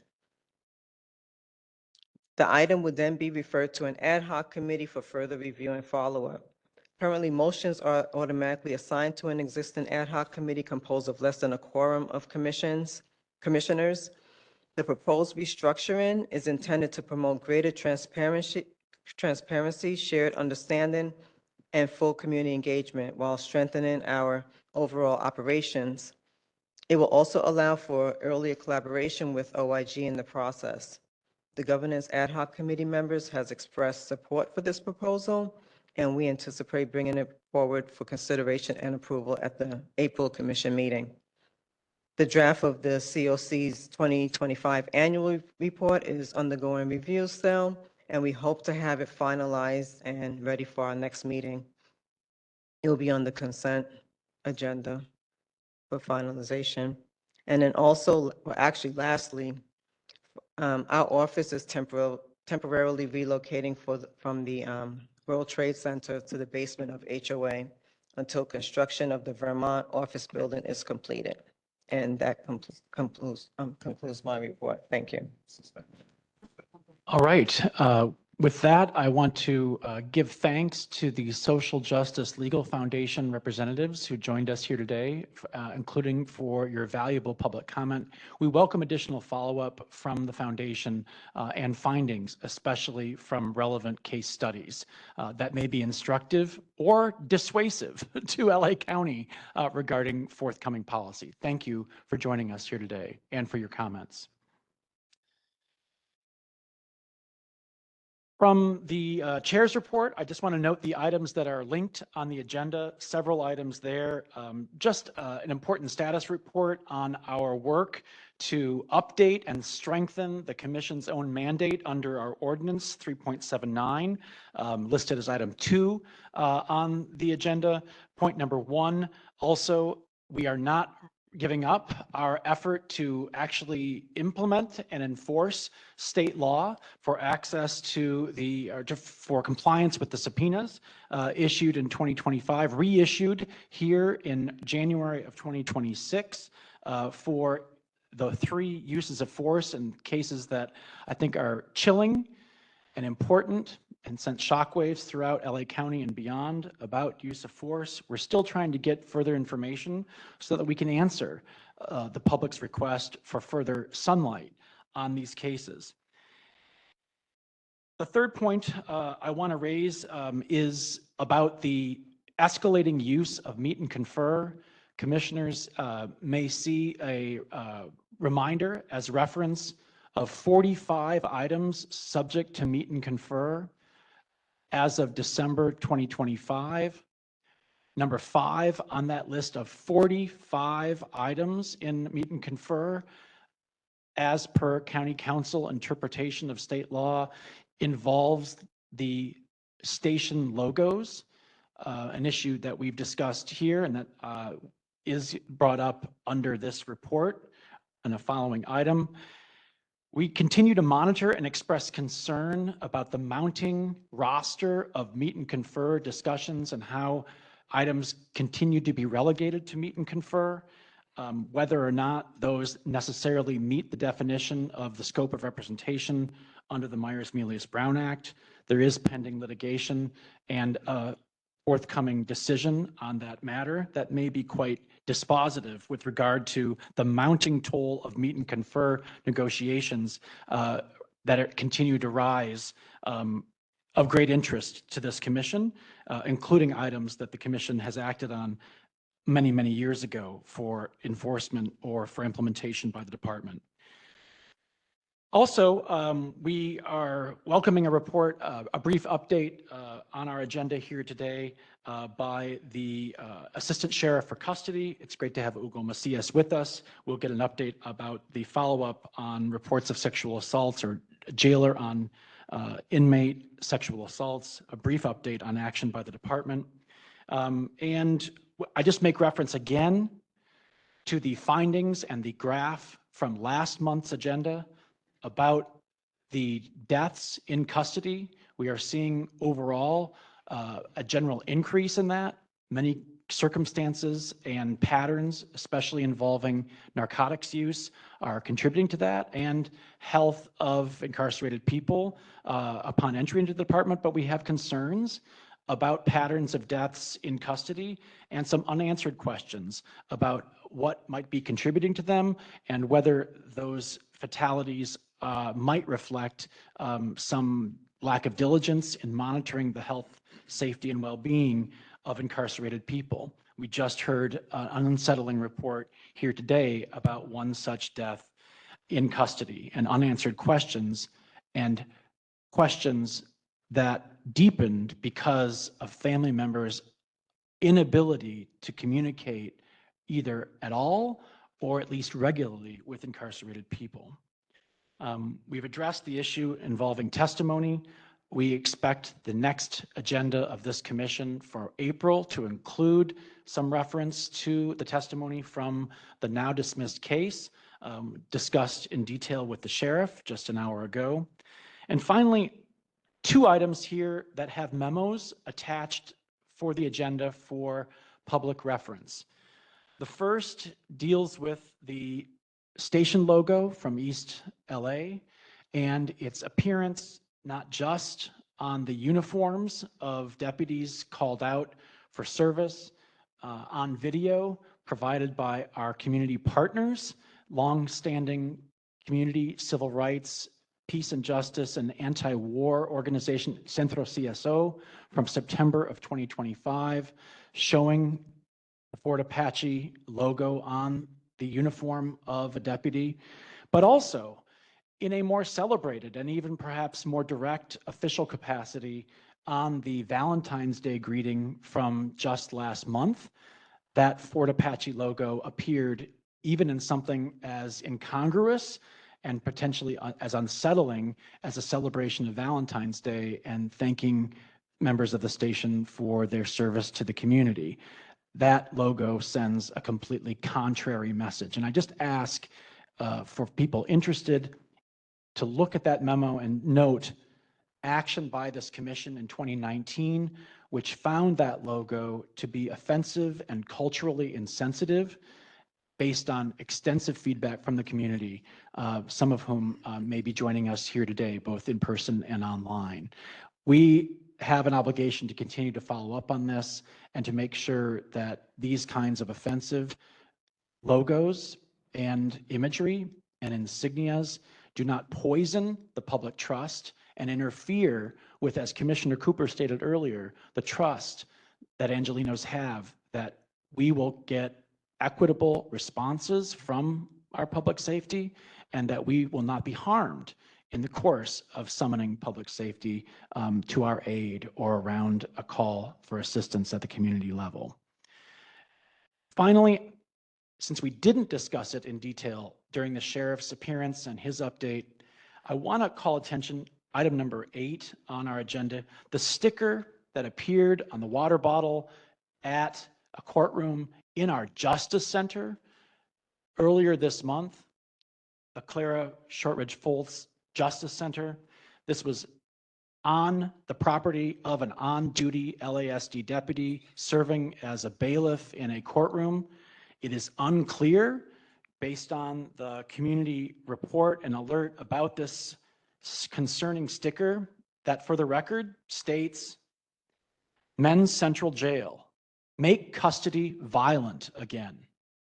That is what appears on a sticker on the property of an on-duty LASD deputy in a courtroom. Many questions swirl about this sticker and its portrayal of values by a member of the department. It's unclear how many other members of the department might have seen that, whether or not they intervened or said something of caution, discouraging such an offensive sticker from appearing on the property of an on-duty deputy. It's not clear how many other people in the courtroom or in the public or in the jury pool might have seen that sticker, how many other instances of this deputy or others perhaps having such a sticker on personal belongings on duty in a justice center.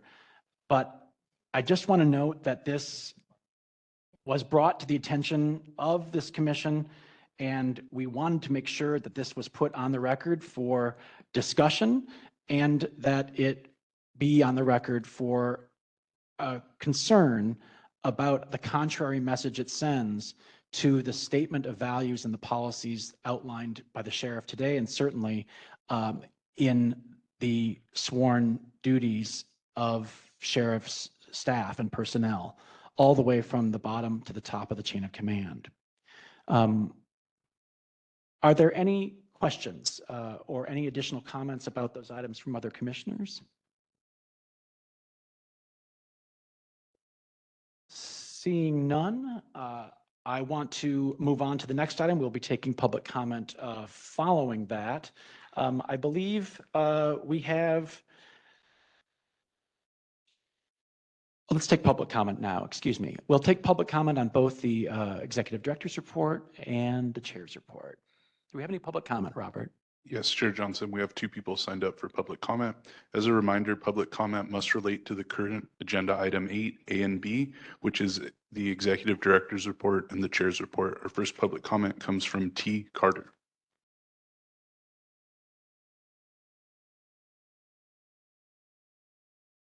Yes, this is in regards to that report. And starting out, the Brown Act, the Ralph M. Brown Act requires public bodies to conduct the business in an openly and transparently and in properly way when complaints are being received. Starting out, I keep hearing about a sticker. I understand a sticker is important, but I also think that matter should be put on these agendas, on these reports, as what also is a life-threatening matters. A family member isn't getting food. When she spoke about that, someone should be saying, well, we need to add this to the agenda, add this to a report to get a follow-up. When I mentioned what happened to me in 2024, it's never been addressed. A sticker happened a week or two ago, and this gets put on the agenda. So I think that Mr. the Carter, report- public comment has to relate to the current agenda item. it's report, I'm relating to the agenda that the things that are part of the agenda regarding stickers, is that not part of the agenda, a sticker? So I'm responding to the way that's being handled, being put on the agenda. I think it's biased, the way some people should get assistance in a chronological order based upon the harm they're getting, like her family. Mr. Carter, we're just following the code of conduct and the public comment rules. Our next speaker is Raquel Derfler.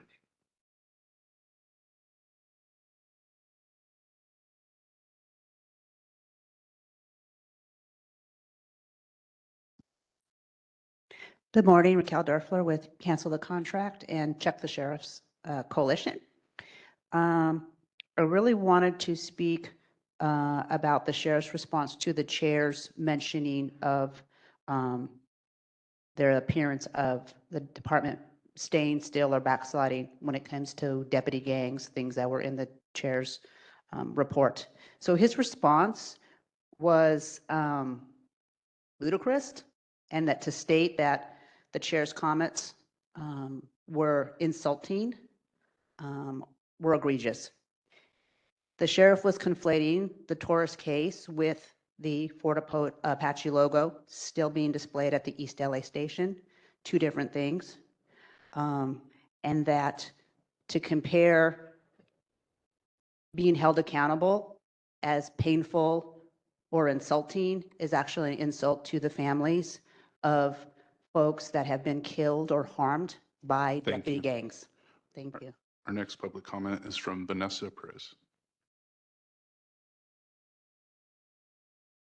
Just real quick, I think that's very disrespectful and a disgrace of the sticker that Hans is speaking of. I really hope that the sheriff's department looks into that and terminates whatever deputy is in that courtroom. That's all I got. Thank you. Thank you. We have one public comment online from Kyle Dunmeyer. Kyle, you're unmuted. My name is Kyle Dunmeyer. I'm speaking about an incident that occurred with a Lancaster Sheriff's deputy that resulted in me being punched in my face in my driveway for alleged illegal window tint and falsely charged with attempting to reach for a deputy's firearm. And I ended up going to jail for 5 days after that. I have no criminal history. I've served 4 years in the military, and yet I found myself in jail. I'm sorry, Mr. Dunmeyer, you're going to have to, we're going to refer you to general public comment at the end. Your comments don't relate to the current agenda item. Thank you. That concludes public comment. Thank you, Robert, and thank you for your administration of the public comment rules. With that, we are shifting gears to discuss items 9 on our agenda. First up is item 9A. That's the Inspector General's update. We had a very significant report that the Inspector General provided to the public on the 26th of February, covering the final quarter of 2025. And we'll take public comments at the end of these 3 updates forthcoming, starting with the Office of Inspector General. But it's my great pleasure to have with us the Interim Inspector General, Eric Bates, today. Eric, great to have you. He'll be providing an update on the OIG's quarterly report, as I mentioned. There are several key issues and recommendations and a few juicy items in that quarterly update. Doesn't always look like it from the very institutional cover, but that report this quarter was particularly significant and contained some items that we'll be discussing today.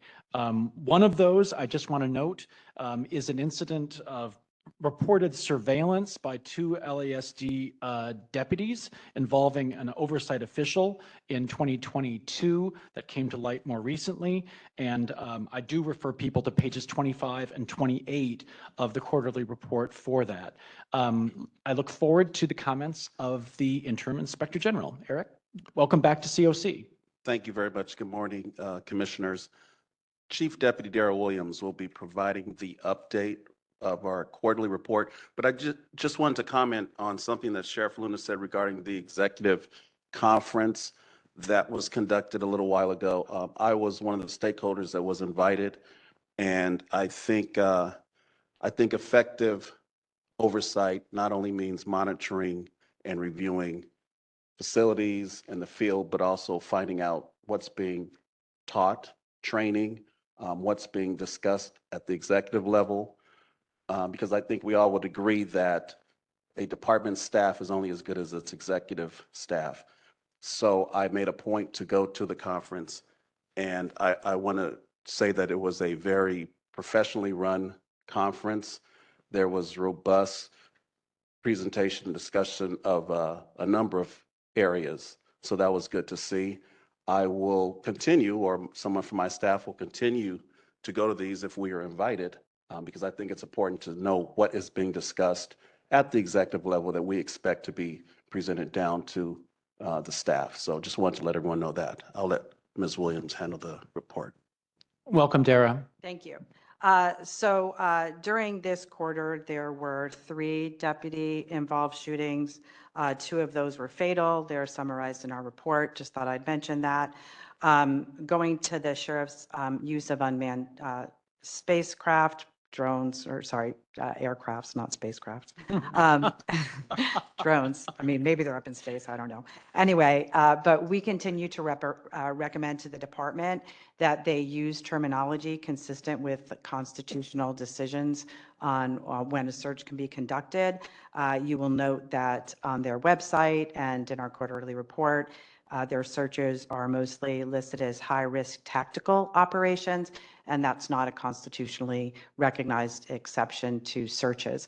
Now, obviously, if the drone's flying in a public area, that's one thing, but if they're using it to actually search for a suspect, then I think that that puts them in a different category, and that in their report writing, they would be required to note the constitutional reasons for that search, which a judge does review in determining whether a person should remain in custody. So we're recommending and asking them to modify their nomenclature and how they identify the searches.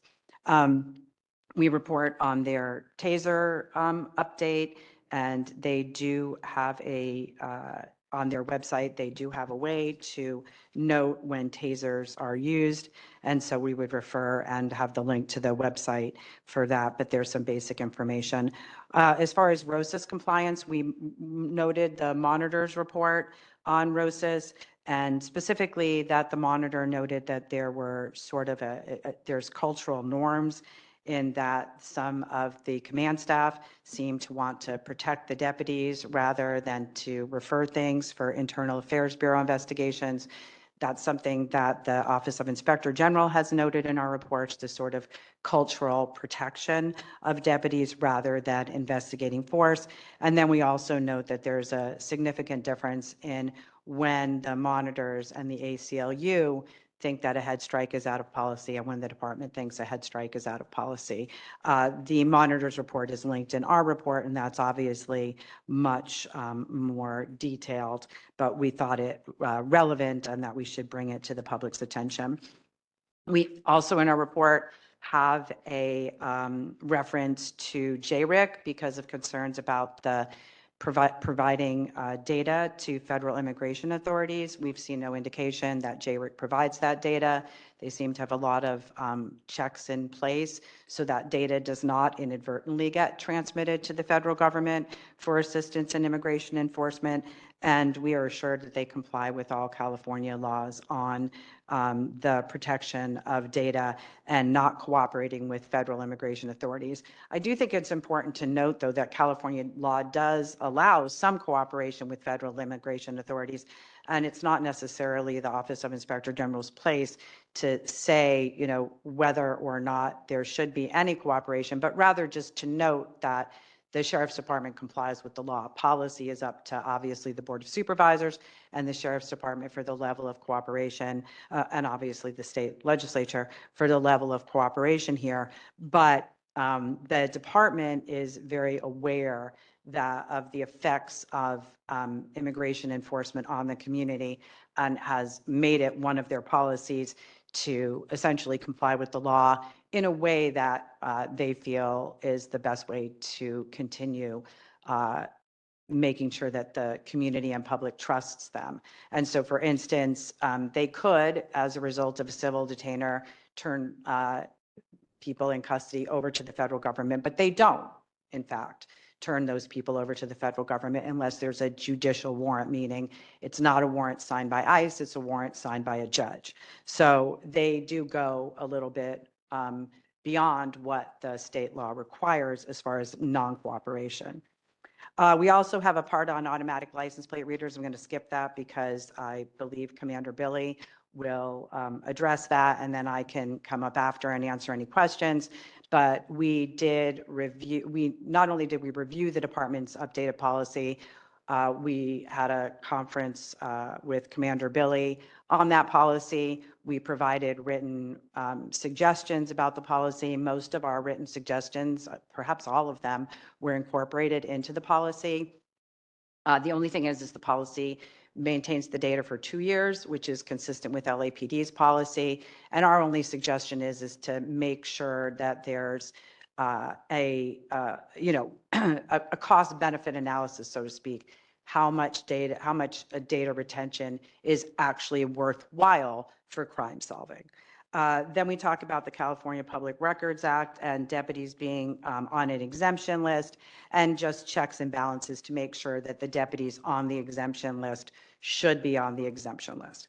As far as the law enforcement gang update, the person from Loyola hit the nail on the head about what's really the problem here. And the problem is, you can see the department provided us very legalistic responses to the question, have you identified a deputy gang? We know of no deputy gang that's been identified by the department. So it's all well and good if you have new recruits signing something saying that they won't join a deputy gang, but if you haven't identified a single deputy gang, then they can join whatever they want. And so that's a problem. And we do see evidence in the command staff that there seems to be some lack of acknowledgement that these gangs do exist within the department, and that's concerning to us. And I certainly understand that the current report is not always a reputable source of information, but that doesn't mean that their information is always incorrect. And so I think that it's important to note that accurate information is accurate information, and that if the department fails to acknowledge that certain information is accurate, that's a concern as well, right? And so our job is to hold the department accountable, right? And so I also think that it's important to note that the Torres case, that the sheriff brought that up, that was an indication that they're not backsliding on deputy gangs. But in fact, the reason that's a public case is because Mr. Torres sued the department, not because the department did anything, conducted an investigation into deputy gangs, or did anything. Perhaps they did ask him if he had a tattoo. I'm not going to go down the rabbit hole about why that whole process might be problematic until I get the testimony of Assistant Sheriff Johnson and Chief Lecravain, which we've asked for, which is public record. There's no reason why you should not be able to get that public testimony. And so trials in California are public unless there was anything where people went in camera, then that testimony is public. So once we have all the testimony, then we may comment further. But I think what's really important to note here is that there's been years of pending open investigations, and that there has not been, as far as we were told, there's not been any group identified as meeting a gang under the definition of 13670. So you can have a policy, but if you're not doing adequate investigations and holding people accountable, the policy, which really is just a restatement of state law, quite frankly, then the policy is really not worth a lot if you're not doing anything in that regard. Regarding the surveillance of oversight officials, that's in the part of our report about outstanding requests to the Sheriff's Department. The reason it's that part of our report is that we, years ago, issued a subpoena ducis tecum to the Sheriff's Department, which is a request for records, and we asked for records relating to essentially the surveillance of oversight official and any notes and documentation that they had with regard to that. We were actually told by a high-ranking member of the department staff that notes from a particular employee existed, but we never got those notes in response to our subpoena duces tecum.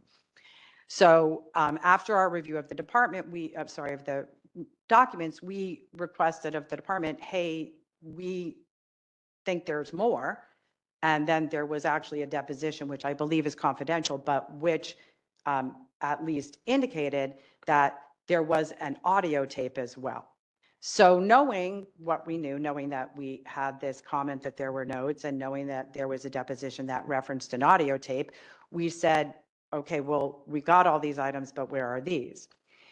The department agreed to hire outside counsel to do a more rigorous dive into, I mean, I'd like to think that's why they hired outside counsel, to do a more rigorous dive to see if they could find any additional documents.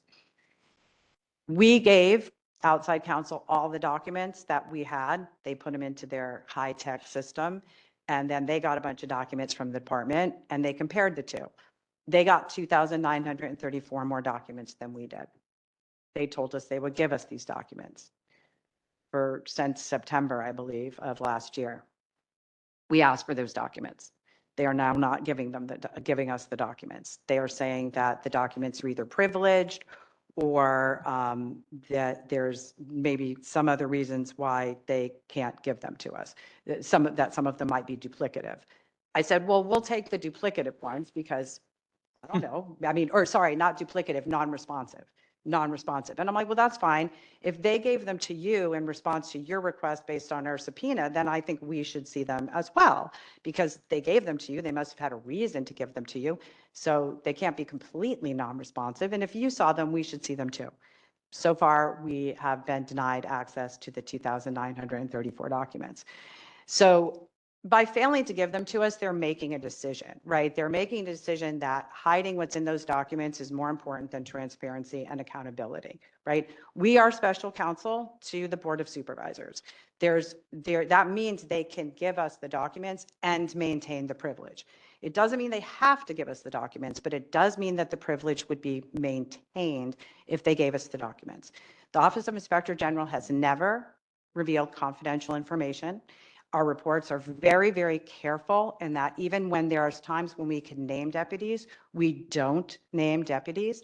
And there's just simply no reason that these documents should not be provided to us as special counsel to the board. So the county's making a decision that it's more important not to let the Office of Inspector General review these documents as opposed to being transparent and accountable even to the Office of Inspector General. And I think that's what's important here, is that they don't even want to give it to the Office of Inspector General. So I can take any specific questions there on that if anybody has any. Since I don't have the documents, I may not be able to answer them.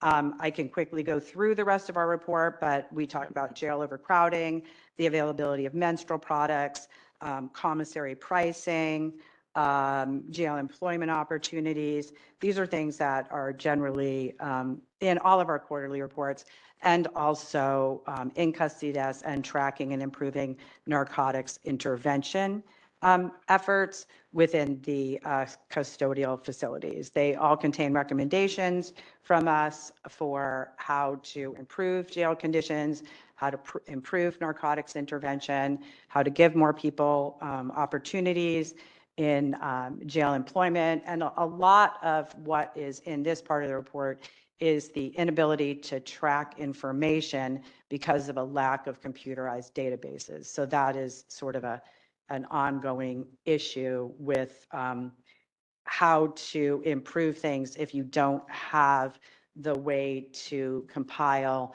and retrieve data in a way that is the most beneficial to the people that you're caring for. Thank you. Thank you, Ms. Williams. Commissioner Giggins? Yeah, thank you for that report. Did you say 2,900 items? Did I hear that correctly? 2,934. Okay, good. They say documents, so I'm assuming those are pages. Okay. And not necessarily Gotcha. actually multi-page documents. I'm assuming that's the number of pages. Right. So they can release it but they're not releasing it to you. Well, that's my interpretation. Okay. Right. All right. Does this get reviewed? Where does it get stuck? Does this come to the justice deputies? The justice deputies of the board members meet every month? Is this something that goes before the justice deputies, or is that something that only stays within county council? And So basically, I mean, they know about it because it's in our report and we present our report. So in my opinion, there are ways for the board to deal with this. With same thing with like the deputy gangs, for instance, like I've actually suggested that the board call a closed session matter, and that in that closed session matter, the board members, for instance, they could get these 2,934 documents. So the board has the ability to go into closed session to review confidential material. And I think that it would, essentially it's employee confidential records. And so I'm not an expert on the Brown Act, but I believe there are many reasons that they can go into closed session, and that certainly employee discipline is one of those things. And even if there's not pending employee discipline, I do think it would be appropriate for the board to call a closed session to see if there was a lack of employee discipline based on confidential records. But obviously that's something county council would have to advise the board on. But I do think that there are ways for the board to go into closed session. Same thing with identifying deputy gangs. I think there is a way for the board to go into closed session and look at the sheriff's department investigation into the individuals who are alleged to be a member of deputy gangs, and to look at those investigations and find out why they're still open. yeah, a comment on that. If I were a supervisor, I would want to rely on the OIG, and rely on the COC, Yeah. and rely on county council, so that I, as a board member, would not have to look at over 2,000 pages.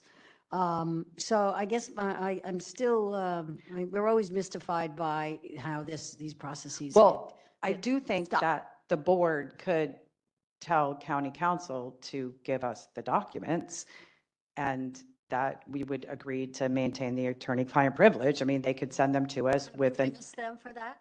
Have you brought that to the board? We did not directly ask the board for that. Are you considering that? Now I am. Good. Thank you. Thank you, Commissioner Giggins. I just want to ask, what do you believe is in those documents that the Sheriff's Department and County Council might not want the public to see? Surveillance of county oversight officials, like true surveillance, like following people around, and maybe looking at computer records and things like that. Is there any evidence that any county oversight official had his or her trash gone through?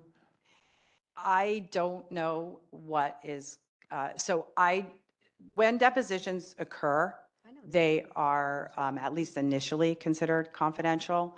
And I do not know if the contents of the deposition I'm referring to are still confidential. So I would have to defer to county council on that. I can certainly tell county council the name of the individual who was deposed. And that was in a lawsuit by the sheriff, in the former sheriff, sorry, Alex Villanueva, because there's a do not rehire finding as to Mr. Villanueva. And so that deposition was taken in the lawsuit where he sued over the do not rehire order. And so what I don't know is if that deposition's confidential or not, but you can certainly ask county council whether it is, and I can tell county council whose deposition that is, and you can ask them for a copy of that deposition if it's not confidential. And do you have any recommendations for this body based on your findings, especially on page 23 of your report, regarding the non-responsiveness or what might be a lengthy response to the question about identifying particular deputy gangs, and the answer, in effect, from the Sheriff's Department that we don't have to? We don't have to. That's not a very satisfactory or even lawful answer under state law to a question about particular deputy gangs. But do you have any recommendation for this body about how we might pursue a specific legally compliant answer to that question for identifying specific deputy gangs so that they might be more fully identified and eradicated according to the policies of this department? Well, I mean, the COC has already made a series of very important recommendations. I think that, I mean, honestly, I mean, oversight lacks teeth because we can make recommendations, we can report, we can try to hold people accountable, we can try to be transparent, but we can't make the sheriff do something, right? So, but I do think that when the sheriff's department uses what I'm going to call the gray area, right, to not do what I think the law requires them to do, right? Because you can't hold people accountable for being in a deputy gang if you don't identify any of the deputy gangs, right? But I think what's missing in this piece is the subgroup policy. The subgroup policy prohibiting the formation of secret, and that's the key thing here, right? We can all be members of the group if it's out in the open and everybody can join, right? But we can't join secret groups at work and operate outside the chain of command. So I think the most important thing so that we can ensure that they don't use the gray area is to push the sheriff to implement that policy, which he's been working on for the past 4 years. And, you know, the same thing with the Fort Apache logo. If that were a swastika, does anybody here think that he couldn't do something about it if he had to follow a process? So if there's an indication that the logo is racist, right? I mean, he's been the sheriff for 4 years. So I don't know why we're only finding out now that that's an approved logo, right? And the process for making it not an approved logo is to label it racist and say it's not an approved logo. I don't think it's necessary for the sheriffs to go through any process to say you can't use this logo, it is no longer approved, right? So I think that the subgroup policy is really the most important piece in this, because if the sheriff has a subgroup policy, then it doesn't matter if you identify a group, right? Then, I mean, I still think they should, but then it doesn't matter, and they can't you know, basically rely on this gray area that says we don't have to. Thank you. Thank you, Ms. Williams. Thank you, Interim OIG Bates. We gave you additional time on this item in part because of the value of the report and the chance to elevate some of its findings and documentation. I want to welcome to the commission a member of the Civil Brand Commission for that update. It's a pleasure to have Catherine Hennigan Ohanessian with us today for a presentation on behalf of the Civil Brand Commission. I want to make sure that Catherine is with us and able to appear. I believe she is. Welcome to the COC, Catherine, for the SBC report. Thank you, Chair. Hi, everyone, commissioners and staff and members of the public. My name is Catherine Hennigan Ohanessian. I'm a member of the Civil Brand Commission. And at our last meeting, I have been designated to do our reports to the COC Commission. So I look forward to being at your meetings and reporting out. In the future, I will have a presentation to share, but today just a few updates from our last meeting. As mentioned, there have been 10 deaths in 2026 as of mid-February that we've been made aware of. That is the number that we have at this time. Ongoing pervasive issues. The Civil Brand Commission continues to observe a pervasive failure to engage in mandatory safety checks, ensure sanitary conditions, and provide adequate and timely health care, including sufficient and nutritious food. At the March 5th Civil Brand Commission meeting, the Sheriff's Department updated on the portioned meal rollout and meal equipment, and reviewed dietary quantities based on the new federal guidelines.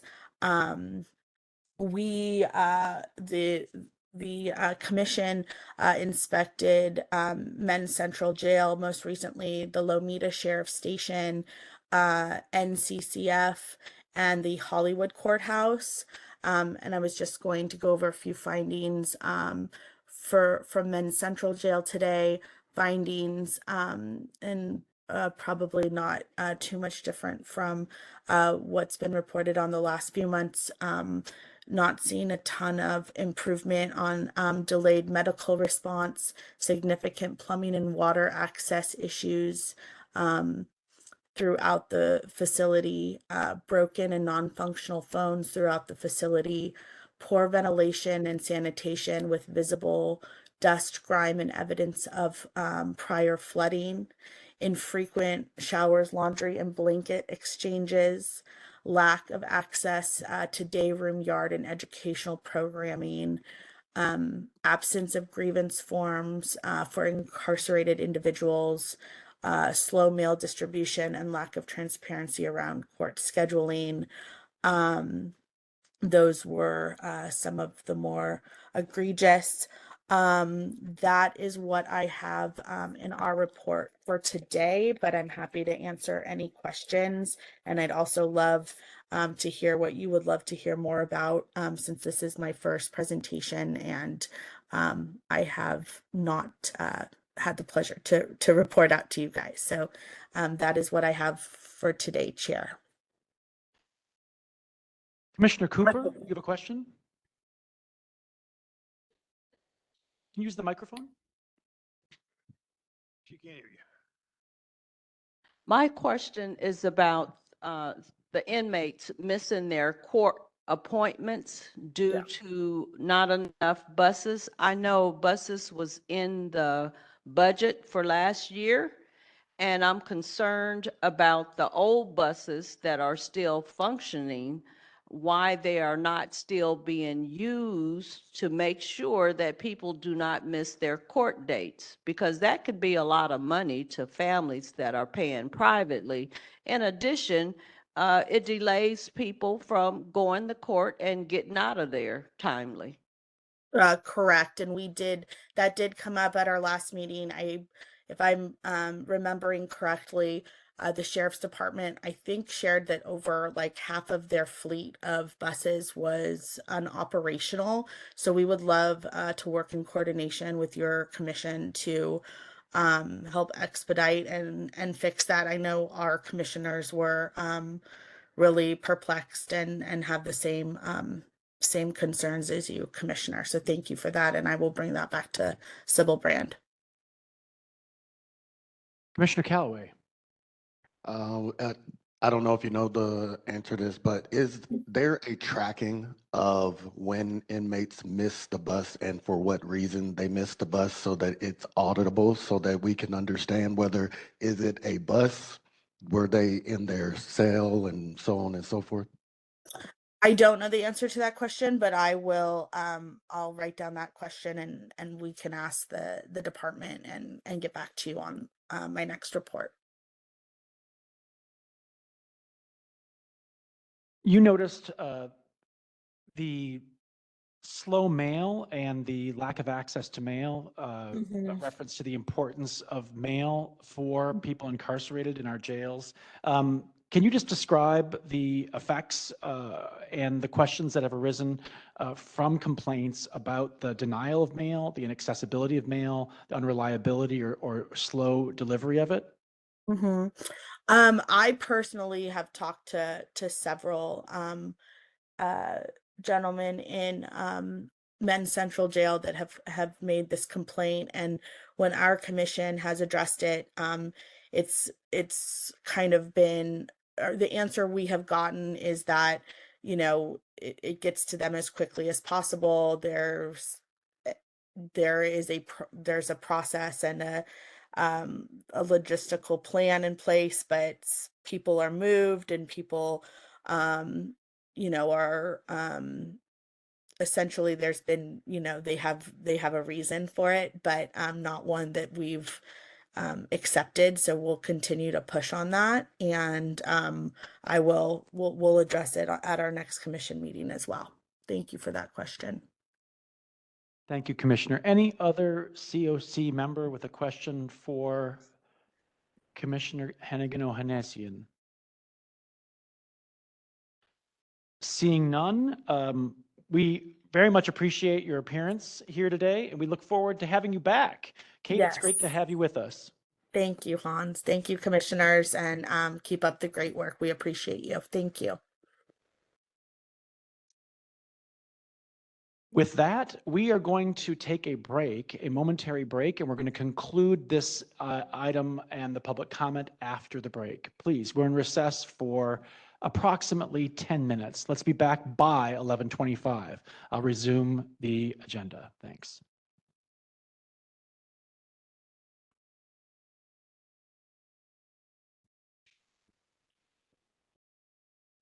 Specifically.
on the limb, hanging on for dear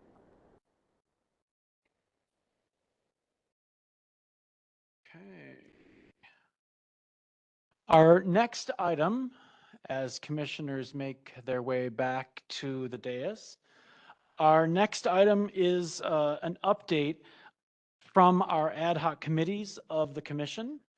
I just want to ask all commissioners to come back to the dais. Let's see here. Can we begin perhaps with an update from the Protection of Media in Demonstrations Ad Hoc Committee? I'm pleased to have the Ad Hoc Committee Chair, co-vice chair of the commission, Luis Garcia, with us. Commissioner Garcia, can you provide an update on this ad hoc and its work? Yes. So protection of media in demonstration ad hoc update is on October 17th, 2025.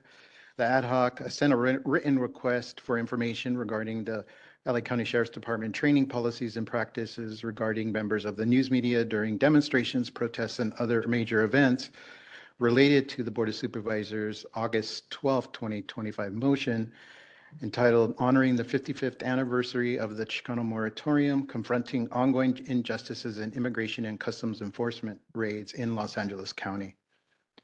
On November 6, 2025, the department provided a written response, including copies of several policies, training materials, and summary of complaint data.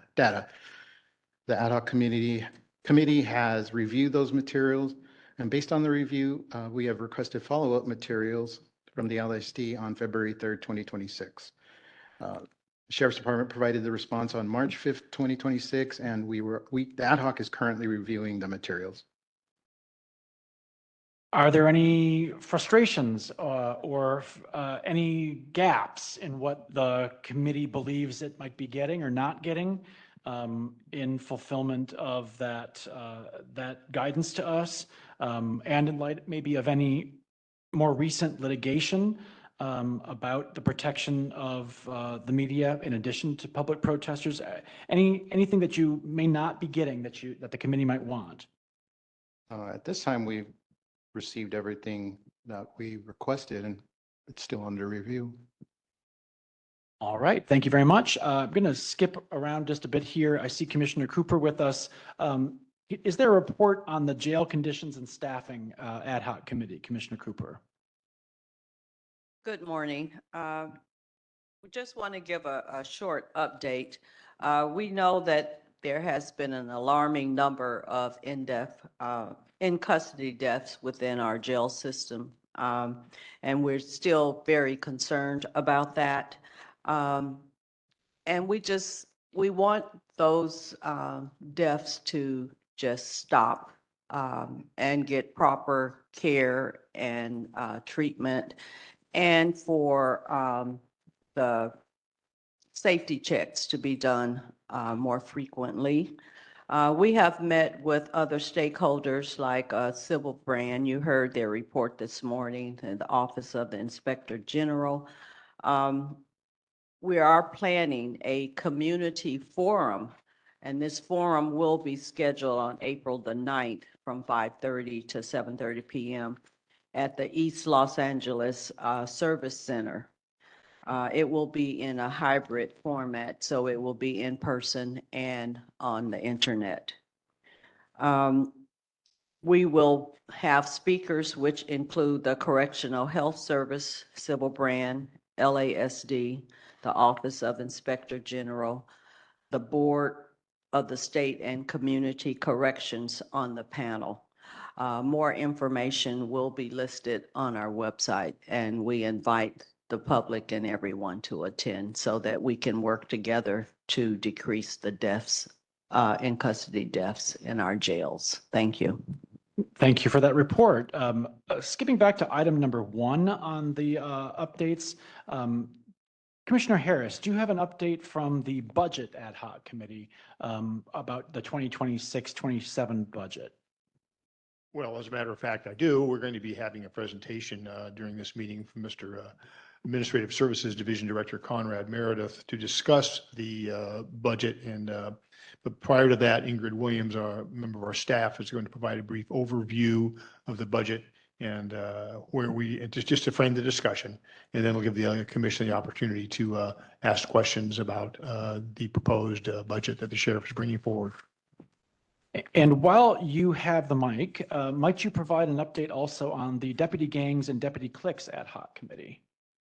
Well, I will say this much. I think we have plenty of work to do. I'm not going to regurgitate everything we've gone over today. Obviously, we've spent a lot of time talking about the issue. The issues are real.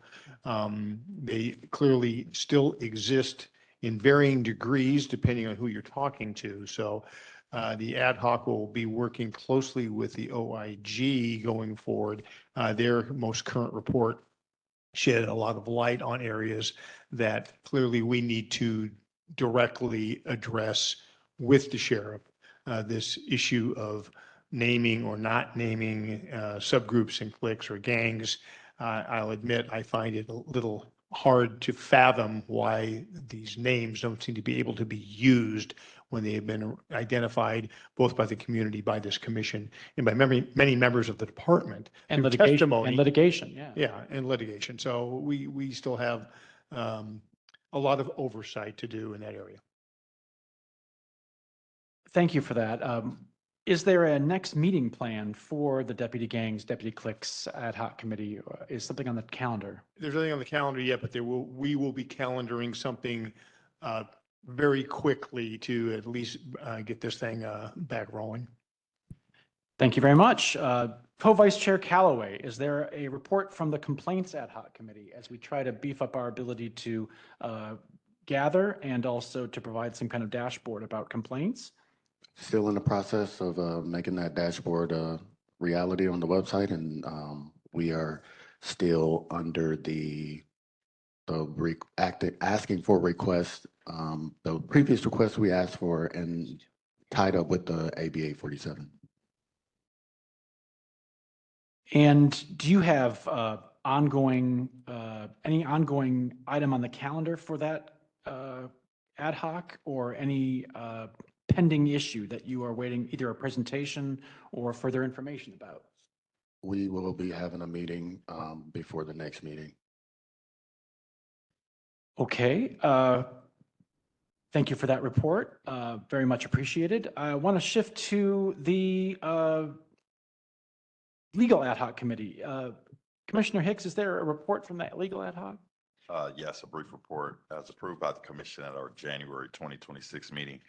The Legal Ad Hoc worked on the selection of independent outside counsel, and we've chosen former COC Commission Chair Robert Vonner, who was selected as the outside counsel. Updates on ABA 47 and Measure R were provided under the chair's report.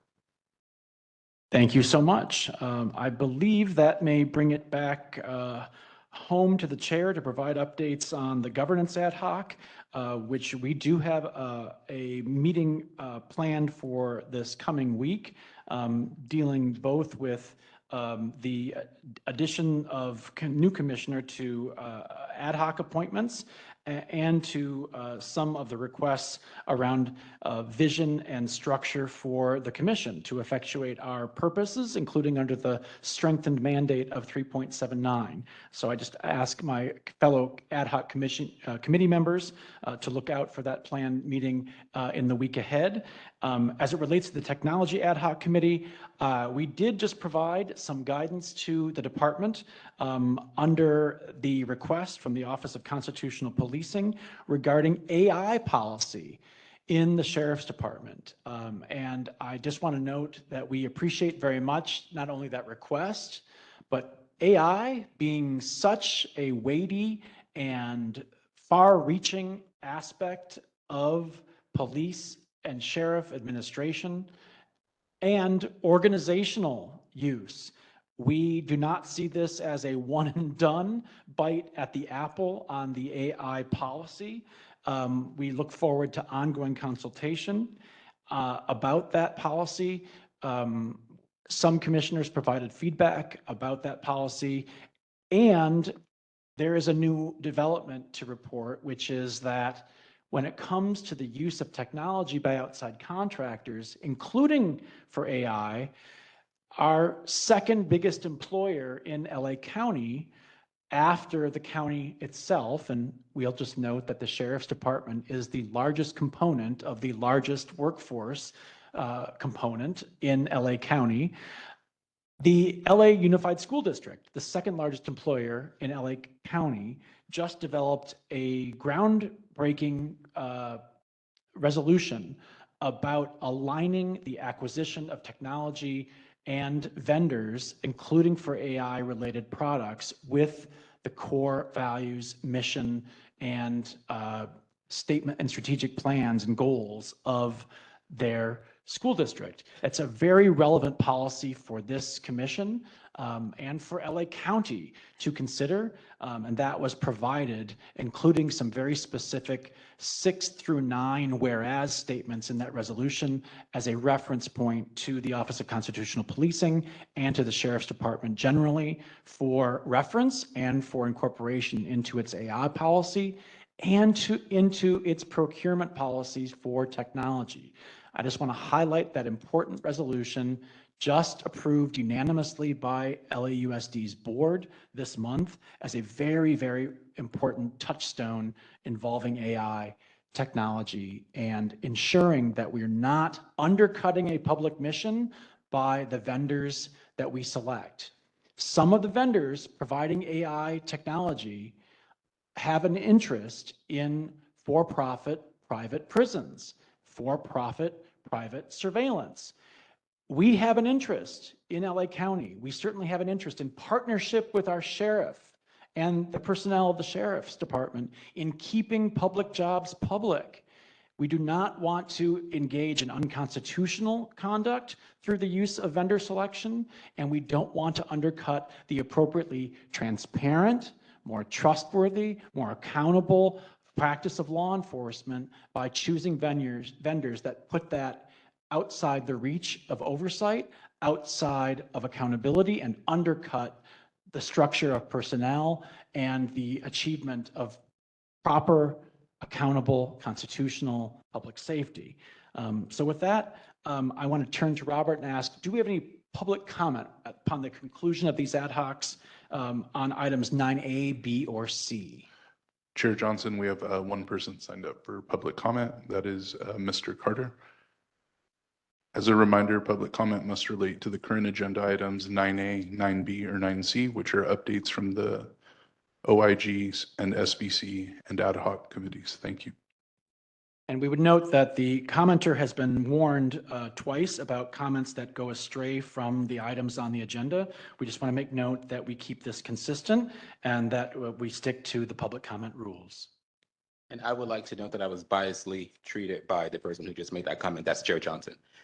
In regarding to the Inspector General's report, there is nothing stated in regards to complaints that has been filed that has not been responded to.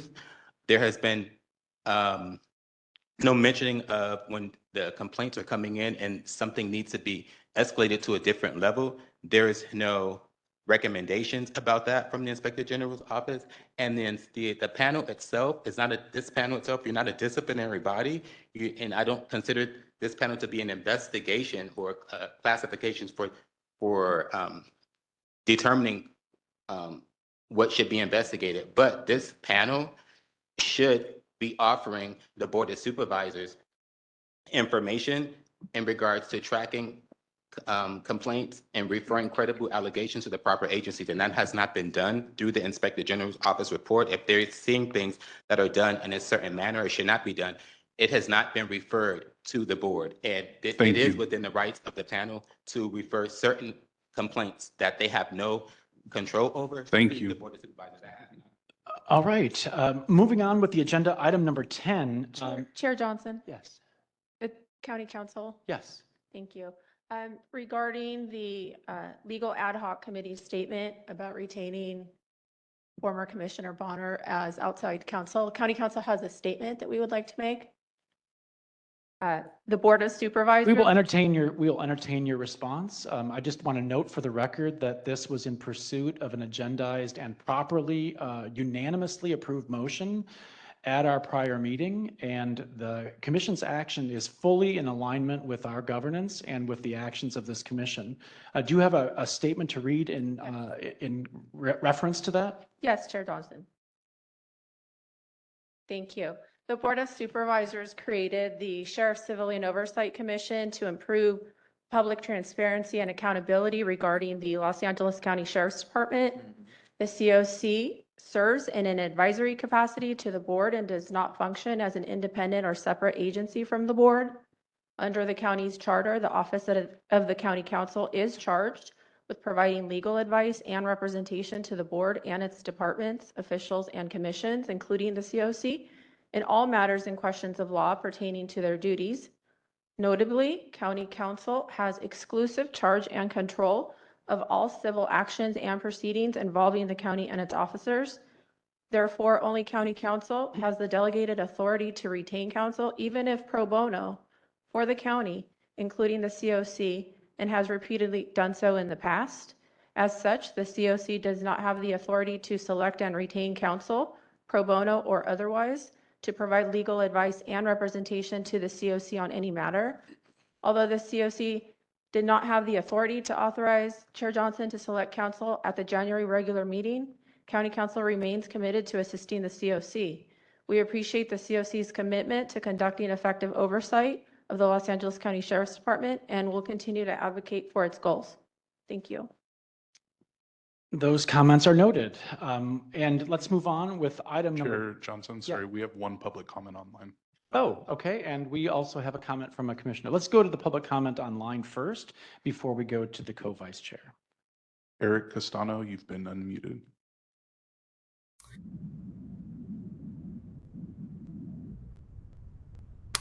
Hello. I just wanted to comment briefly on, it seems like there is a problem with the department not identifying a deputy gang, a law enforcement gang operating within the department.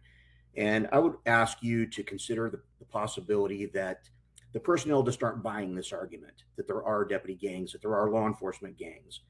If you remember when the undersheriff came in front of the committee some time ago, when her boss didn't have the courage to come in, he sent her, and she didn't want to say those words either until she was confronted by a legal definition that was new.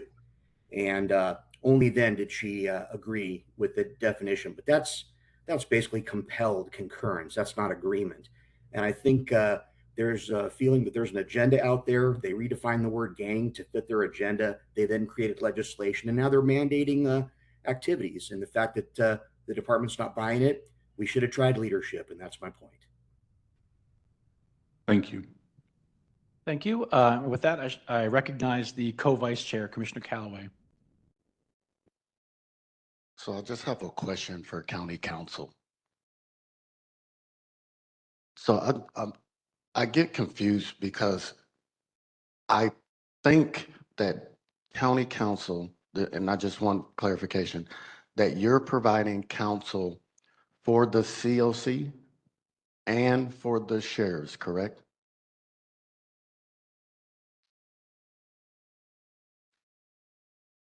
County Council does, not me in particular, but County Council does. And so the County Council at this meeting is who are you representing right now?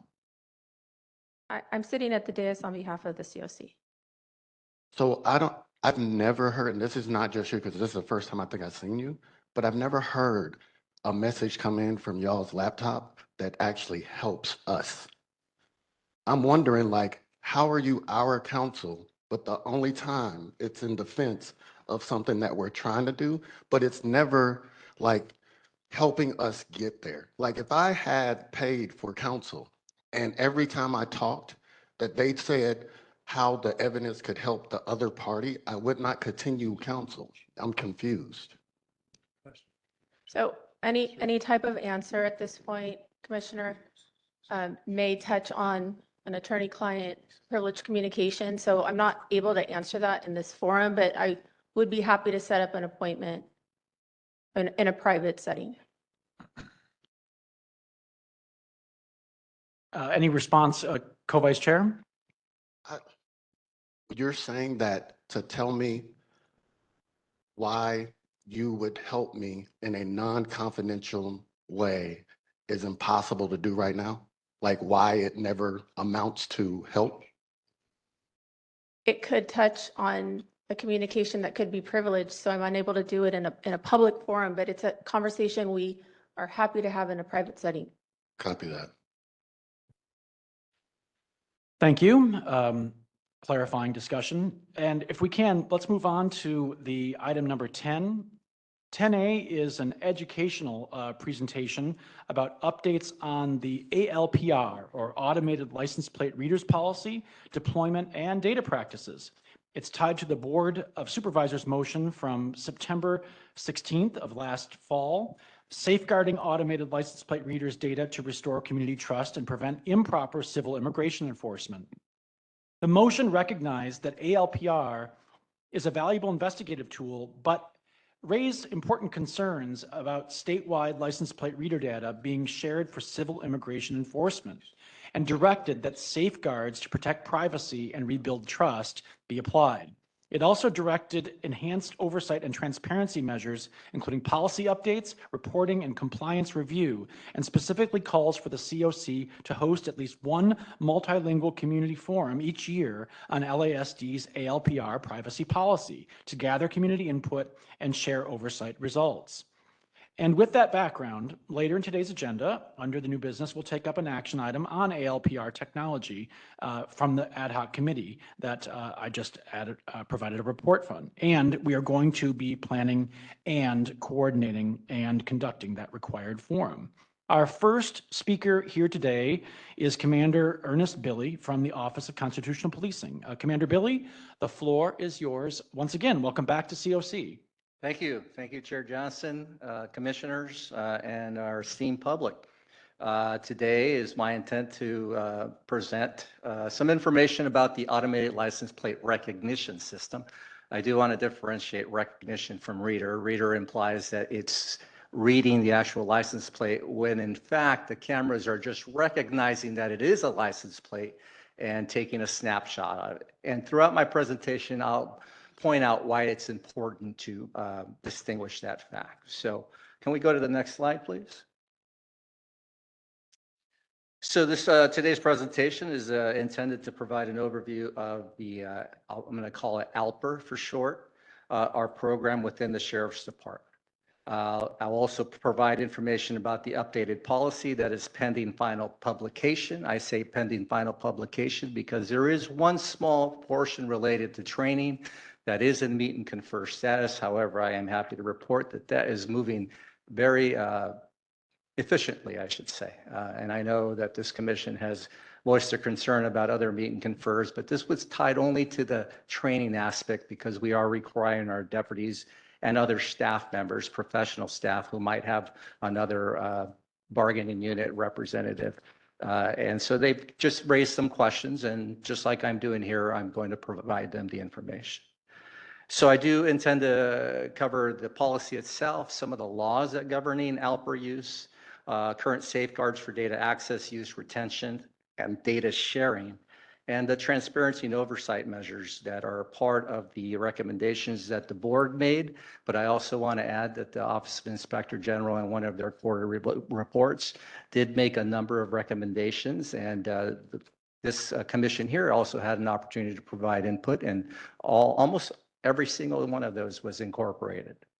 I do also want to add that the old version that's still in place, the current privacy policy, already had a lot of the safeguards, but this did give us an opportunity, and a welcome opportunity actually, to modernize it, especially with the passage of Senate Bill 34 and Senate Bill 54 and some of the other concerns regarding data sharing.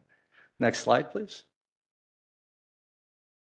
So the privacy policy itself establishes rules for the collection, use, data retention, destruction, information sharing, and it provides now the revised policy will provide certain aspects for oversight and accountability, including public reporting, not only to this commission, not only to the board, not only to the Office of Inspector General, but via our transparency page on the Sheriff's Department website so that the public can also be aware of the reporting as it pertains to the use, training, and other logistical issues regarding the ALPR system.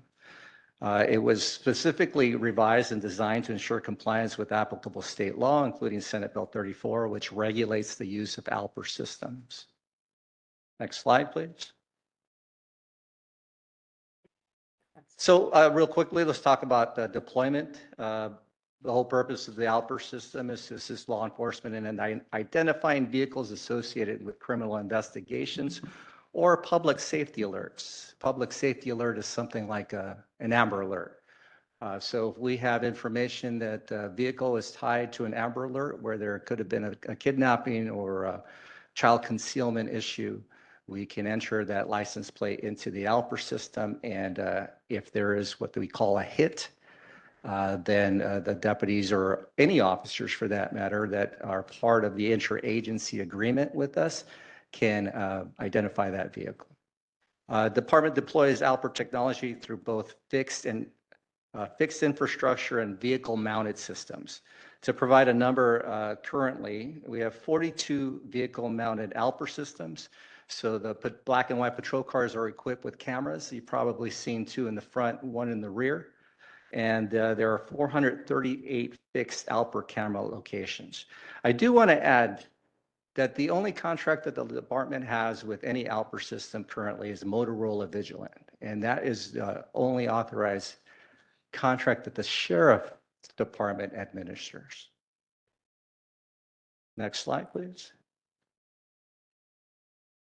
This slide here provides the legal and policy framework. You'll see that matters related to Senate Bill 34 are codified in California Civil Code sections, and throughout those sections there. Government code sections, those are codified based off Senate Bill 54. We also have our LASD ALPR policy, and we do have guidance, operational guidance as far as like the actual use to inform ALPR users within our manual policy and procedures. There's a field operations directive. But then we also have the other department policies and laws that protect privacy, data privacy, and civil liberties. So all of those can be applied. Together, these laws and department policies help ensure that ALPR technology is used in a manner that protects privacy, civil rights, and civil liberties. Next slide, please. So this is always a question we get as far as what data is collected. License plate number, the date and time of capture, the geographic location of the capture, and an image of the vehicle and license plate. This could either be the front or the rear license plate, depending on where the camera is angled or where the car passes the ALPR camera. There is no personal identifying information is collected. The ALPR system does not detect who is driving the vehicle. It just detects the license plate attached to that vehicle. Next slide, I'm sorry. So how the ALPR data is used. I mentioned it briefly, but it is criminal investigations, identification and location of wanted suspects.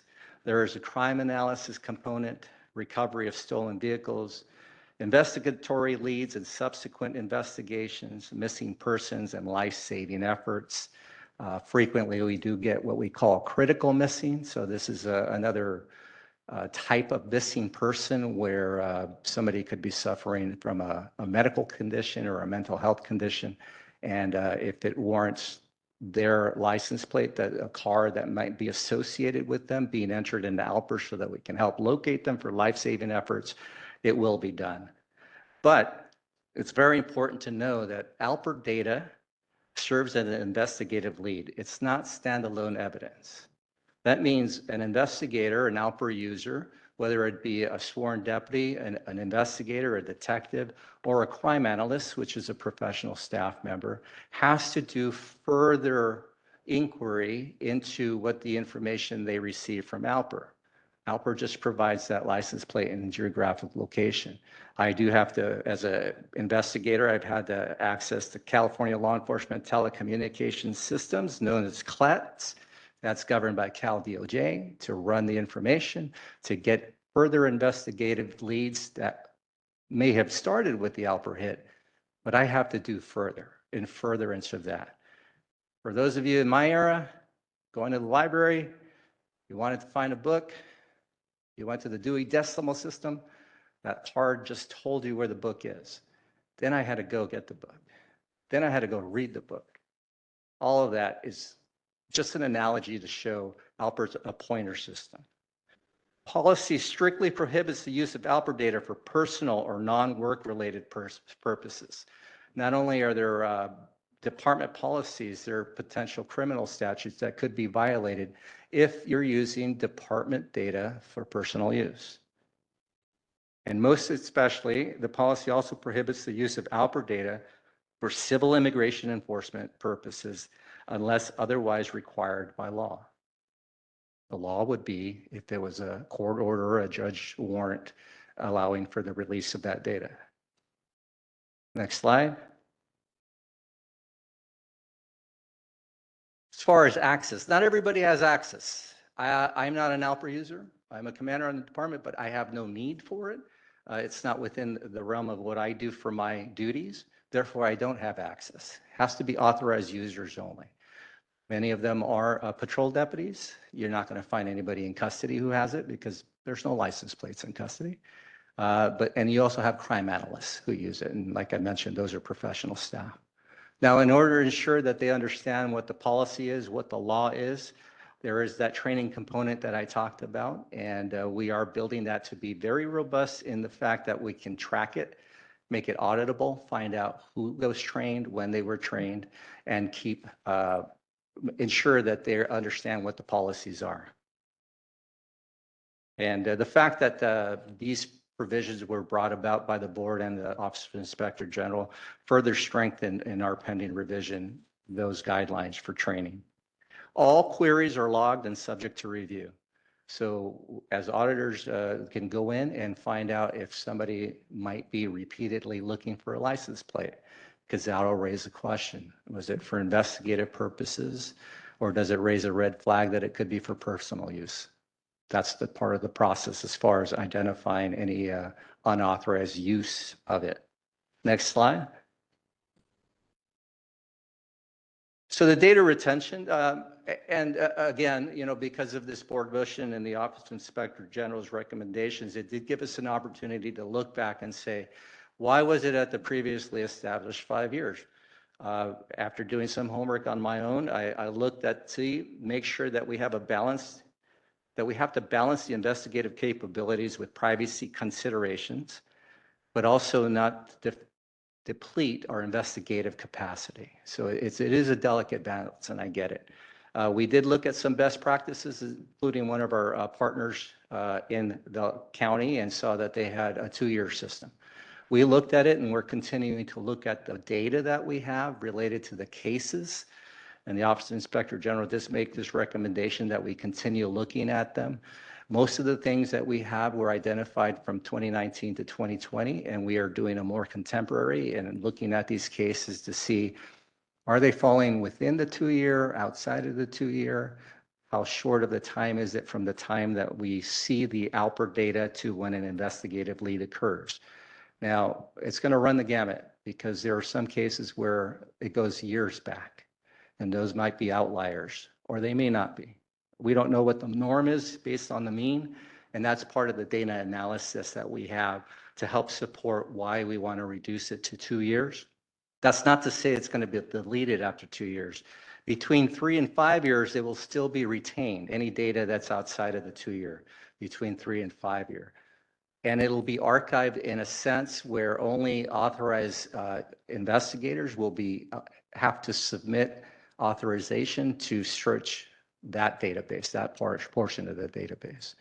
After 5 years, it will be logically deleted unless it needs to be kept for ongoing investigations, prosecutions, or legal proceedings such as appeals. In some of those cases, if a court case is still through the appeal process, we have to keep it, maintain it for the duration of that criminal investigation. Next slide, please. Information sharing. This is one's very important because I do want to say that currently there's no interagency agreement with any federal agency whatsoever. In fact, ALPR data can only be shared with other public agencies. Now, the term public agency is codified in the California Civil Code section that I have listed there, and it refers to state and local government entities such as state agencies, counties, cities, and law enforcement agencies. The definition does not include private companies, private individuals, or federal agencies. Each partner agency must enter in a formal interagency agreement before any data sharing occurs, and they have to abide by our policy. Right now, let me see, currently we have about 59 local police departments, mostly in Los Angeles County, with whom we share ALPR data. And when I say share, I mean it allows for them during an investigation that an agency might have to access the ALPR data that the Sheriff's Department maintains in furtherance of their investigation. They do have to cite exactly what it is that they're identifying or trying to investigate. It's part of the process for the request. Next slide, oversight and transparency. I already mentioned that all ALPR queries and system access are logged. So not only are the queries, but even logging into the system to access it. That's audited. Internal audits are conducted at least annually, but policy revision based off the recommendations will call for, I think, biannually. Semi-annual reports will be provided to the Office of Inspector General, this commission, and the Board of Supervisors. Okay. Summary reports will also be published on the department's transparency website. So the use of ALPR system is subject to multiple layers of oversight and accountability, both internally and now by our oversight partners, such as this commission. Last slide. Next slide. Yeah, the summary. Thank you. One of the questions I know this commission had in its request for information letter was the impact of ALPR technology on overall crime rates. Well, that could be pretty difficult to measure. I mean, it's not like you can say there's a return on investment, because if I've saved one life, it's more than worth it. I can give very brief summaries because I don't know if these cases have been finalized or adjudicated as to the type of cases, but they range from very serious, like human trafficking, to real estate fraud, where in one case, a vehicle of a suspect was tracked based off the location to various areas that were together, and was part of the overall investigation, led to where this person was in furtherance of what the crime that they were committing related to real estate fraud. So it runs the gamut again. I know I have a list of some of the more egregious ones, such as rape, a gang shooting, and a robbery resulting in an armed robbery resulting in the murder. But like many investigative technologies, its value is often measured case by case. I can't give you those aggregate crime statistics. But the reality of ALPR, I just want you to be aware of this. ALPR is pretty much everywhere. If you've ever had to go to SoFi, to the airport offsite parking, you enter your personal information, your name, your credit card number, and your license plate. So when you enter the parking structure, the ALPR reads and lifts the arm and allows you in, and then it allows you out, right? Those private companies and entities, they're not bound by Senate Bill 34 or 54. I don't know what kind of data or they sell, maintain, how long they retain it. But I do know for the Sheriff's Department, as far as our privacy policy, the purpose is investigations and critical incidents where it's life-saving efforts. It's everywhere. Go to a casino, Kaiser Permanente parking structure, you're going to see Alper quite a bit. But so long as we have these robust privacy policies and other guidelines guiding how we on the Sheriff's Department use it, both, again, the balance of the investigative leads that it provides and public privacy concerns, I think it'll continue being a very good investigative tool. And that's the conclusion of the slides. Are there any questions? Thank you. Thank you. We have a second component of this presentation, and that is from the Office of Inspector General. Thank you, Dara Williams, for returning to address this particular topic. Thanks. I thought I would even the playing field by coming back here with Commander Billy. I just wanted to let everybody know that we did work very closely with Commander Billy on the policy in the sense that we provided what we thought was some clarifying language, and that was actually adopted into the policy. Most importantly, what the definition of a public agency is, because it does not include federal agencies. And the state law is very clear that it can only be shared with those agencies defined as a public agency.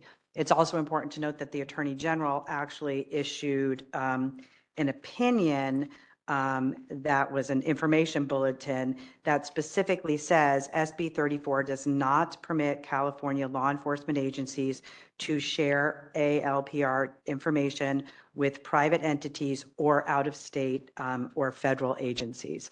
So not only does the law not include federal agencies, the Attorney General issued an informational bulletin saying you can't share them. And because of the privacy policy that was adopted by the Sheriff's Department, which is required under state law, but the new policy, for instance, if Home Depot gave the Sheriff's Department ALPR information, then the Sheriff's Department would not be able to share that information with a federal law enforcement agency. What Home Depot does is not what we're concerned with here. We may not like it, but we're concerned with what the Sheriff's Department does. So I think what's most important is that they did at least reduce the retention period. Obviously, the fear about retention is that it's there, and if somehow the federal government is able to contravene, the intent of state law, and there is the federal preemption clause and all that, so it would be up to a court what it would take for the federal government to get it. If the data is not retained, then they can't get it. So the concern is always that the retention period should take into account the possibility of the federal government getting access to that data lawfully, not through what the Sheriff's Department does, but perhaps through what a court does. And so reducing it to 2 years is a really great step in the right direction, but to continue doing a further analysis to see if it even should be archived for those 3 years, I think is what's really important. Obviously, as a former prosecutor, I don't want potential evidence to be destroyed, because there are some serious cases where this information can be used. And so we've just asked the department to do that analysis. We actually were very careful not to recommend a particular retention period, because we want the department to do that sort of cost-benefit analysis to find the sweet spot where it makes sense to continue retaining that data. But we do feel that the current policy addresses not only state law, but what we thought were more clarifying statements of so that people understand the clear directives of what they're supposed to do. Thank you. With that, we do have an item before us today related to this presentation and the data provided. I wanted to just ask if we might handle this in a public forum that we've discussed conducting through the auspices of this commission, and to ask, do you think each of you might be able to attend a public forum that this commission might sponsor here in the next 4 to 6 weeks, and might you be amenable to receiving some of that unfiltered community feedback about the policy and the concerns that Angelenos have about ALPR and its penetration of our communities? Yeah, I could speak for myself, and I'd be more than willing to. Yes, absolutely. Thank you. Assuming that I have no conflicting obligations, of course. An appropriately lawyerly answer, but much appreciated. With that, I want to just raise for commissioners the fact that we do have some follow-up and an opportunity to not only fulfill the resolution from the supervisors, but to engage the community in this discussion. Many concerns have arisen about ALPR in our communities. One of the most egregious examples of its misuse recently surfaced in the effort to track someone seeking reproductive care across state lines, and the effort to try to inveigle state law enforcement in one state into the tracking of someone seeking reproductive care in another state by local law enforcement. That is an area of great concern, especially in light of the federal intrusions into local authority and into healthcare and in our personal liberties. And I want to just note that there are many different concerns related to immigration enforcement that have also come up, as both presenters made reference to. So we have an opportunity, as the supervisors recognized, to connect the dots, to fulfill the mission of our commission to be a bridge.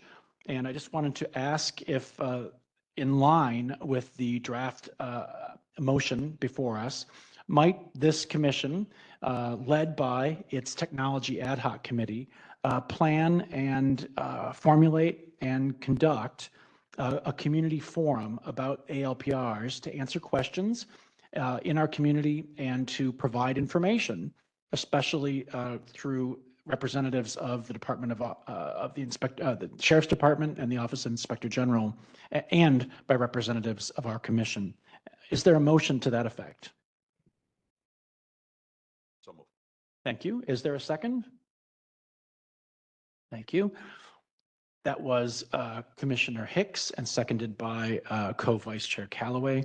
Do we have any additional commissioner comment on the conducting of an ALPR community forum?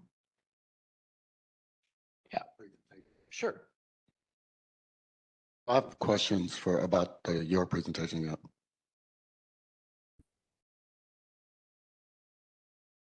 On the all queries are logged and subject to review. That review is counting the oversight bodies. Can the oversight bodies, COC, OIG, review those queries and logs? Not in an active sense like what's going on with us, in real time. Not in that sense, but as part of our reporting to, yes. Yeah, so so like after a day has gone by and then these queries are being logged as to who is accessing the system, what information they're requesting, those are the logs that you're referring to on the authorized user access page? Correct. And those logs are accessible by COC and OIG if requested? We haven't gone to that point to see the manner in which we're going to present our report. So I can't answer that right now. But if you're asking for like very specific data of what they were looking for, who they were looking for, I can tell you if there was an anomaly associated with it. But the volume of what you're asking for is significant. I just want to point that out. Yeah. So like I work with, my job is in IT. So like we have security logs and those security logs tell the person who accessed the system that day. And then you said that you are also allowed to retrieve the information that if Arthur Callaway went in, logged in, and that I pinged Hans Johnson's license plate 15 times every day for the week, what I'm asking is that a report that would come out after some supervisor went in and was like, why is this person always pinging? Because that was like the example you use. If it's being logged, I'm asking, if those things happen, are we able to ask for that specific anomaly, not asking for 10 million different license plates? Yeah, thank you for clarifying that because, yeah, you had me scared. Otherwise, your email would have crashed, quite honestly.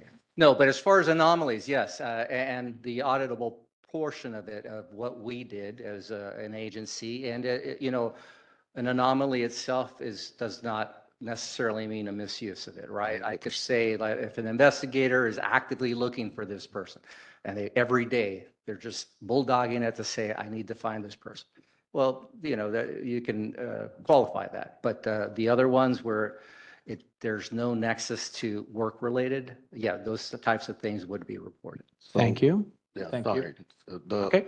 I really want to understand, like, is this automated or is this manual? So is it pinging 15, like it happened and this isn't a investigation? Is the computer sending a report out so that someone reviews it? Or do I, as a supervisor, have to go in and do a manual review to know if something happened? I'm going to have to defer to the technical experts. I don't have that answer. I'll then move it to the Technology Ad Hoc Committee. Thank you. Pointing out the important role of our ad hoc committee to provide dialogue and answer questions that come up not just once, but maybe iteratively in the process. But I do note that we have a motion on the floor and a motion to be duly considered. Commissioner Giggins. Hi, this reminds me a little bit of when we asked for reports about drone use. When someone's lost, supposedly it's when someone's lost in the mountains, or so that it was not invading communities where people would have, communities wouldn't have these drones flying over their houses when they're in their hot tubs, et cetera. Is this something that also would come back as a report so we would know, or, how many incidences where investigations were aided and helped find the people that they were looking for? Is that something that's in the offing with the COC, or what other bodies would be overseeing or getting a report on the success or the extent of the use of the ALPERs? I'm sure it could be done as far as success stories and quantifying them, but there are different levels of success. One is probably just identifying a potential suspect or finding a missing person. Yeah. To where, subsequently, say the person was arrested, identified, and then convicted. Just depends on the type of level of information that you're actually asking for. Again, volumes of license plates that are essentially recognized from Yeah, this but it would system. be interesting for the public to know, and we're a public body. Oh, sure. That, to know if, this ALPERS works. It helps find people who need to be found, who have either committed a crime or have been kidnapped or something like that. Yeah, I mean, you can't just take my word for it. I can give you specific case studies, and some of these I have in front of me. But, as far as an aggregate form, we can look into see how we can report that. Sure. I mean, the community does want to know the benefit of the ALPER system. Exactly. Absolutely. Exactly. Thank you. Commissioner Harris, do you have a brief comment? Just a quick question. Is this, in order to access the database, is the investigator required to put in a file number associating their search with an active investigation? Yeah, and even more so, your answer is yes. There has to be a legitimate law enforcement function of why you're accessing the ALPER data to retrieve. But not just a reason, but a Right. file number. No. That says, right. There's an active investigation. Active here's a file number associated investigation, with it. or depending on the other circumstances regarding like a critical missing person, if it's an emergency at that point, whatever information that they have available to them. But yeah, there is a justification associated with each query. Thank you. Thank you. Commissioner Cooper. I'm not sure if you can answer this question or not, but I was not aware, and this is on the private sector. I was not aware when I go into the, the SoFi Stadium, I'm being pictured and recorded. Now, isn't there some type of law that you have to be notified that that's going on? Because I don't remember seeing a little sign saying when the little arm go up that I'm being recorded and my license plate is being taken. And If you look at the conditions on most admission tickets, it will say that photography is being used in one way or another. Yeah, and I just use that as an example because I've gone to SoFi and, you get the offsite parking structure, and I don't have to talk to the attendant. I just drive, it reads my license plate and I go in and then it lets me out. I just use that as one example. But again, Home Depot in some areas, casinos, especially if you go to Las Vegas, Alper is very prevalent up there. Check out at the Home Depot. I was looking at you, pay, and there you are. There you are, your face. And that's subject to lawsuits, not just in other states, but also involving Californians, including the acquisition of children's faces and patrons' faces at the self-checkout lanes. But I want to recognize Vice Chair Callaway.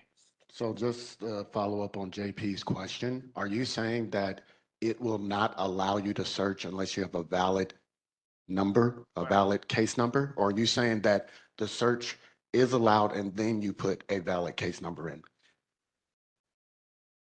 It does not allow you to query without a justification. Now, what that justification is, that could be subject to audit. Say, for instance, they're using, and I'm talking about the most egregious, and I haven't seen this level of misuse, but there could be the potential that somebody's regurgitating the same number over and over, right, with various. So that could be subject to an audit as well. But you do have to input a reason. Yes. Yeah, but the reason isn't something unique that has to be verified in the database in order for it to work. As in, it's a case number 1, and then I log in and I have to put case number 1 and it has to be active before it lets me into the database. I wish our data systems were that sophisticated. This is a standalone database that we own and we control the data.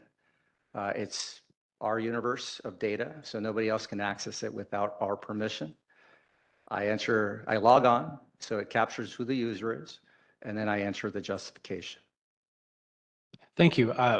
I just want to note that in line with Commissioner Giggins' question, and I believe with Commissioner Cooper's question about fuller understanding of this by commissioners, we would look forward to a demonstration with the commissioners, much as we have done in the past involving tasers and with drones and used by the department. I think it would be very instructive and could be potentially very fruitful to the department to have input from commissioners in a demonstration of this topic. But again, we have a motion on the floor. I wanted to entertain this discussion because I think it's very enlightening and it also helps guide the commission and particularly our ad hoc committee in the formulation of this community forum. So is there any further debate on this item before we move to a vote? Can I just say one thing? Yeah. I think whatever the COC wants the Sheriff's Department to report on, you should ask the Sheriff's Department to report on it in their report because there's no harm in giving them guidance, which is in your report to us, this is what we would like to see. Yes, very well taken. Thank you, Ms. Williams. Thank you, Commander Billy. With that, do we have public comment on the motion? Johnson, we don't have any public comment on this item. Okay. With that, the motion, once again, before we vote, is to approve having the ad hoc committee for technology of the COC plan and coordinate on behalf of the COC the safeguarding automated license plate readers data to restore community trust and prevent improper civil immigration enforcement community forum scheduled for sometime later this year at the execution of this commission with the guidance of the ad hoc committee. All in favor of that motion, please signify by saying aye. Aye. Any opposed? And we note that Commissioner Hicks had to leave. Any abstentions? Noting none, the motion passes 6-0. Thank you very much, commissioners, and thank you to our panelists for that educational presentation. That item having been concluded, we shift to item number 11B. This is an important presentation on the Sheriff's Department budget for fiscal year 26-27.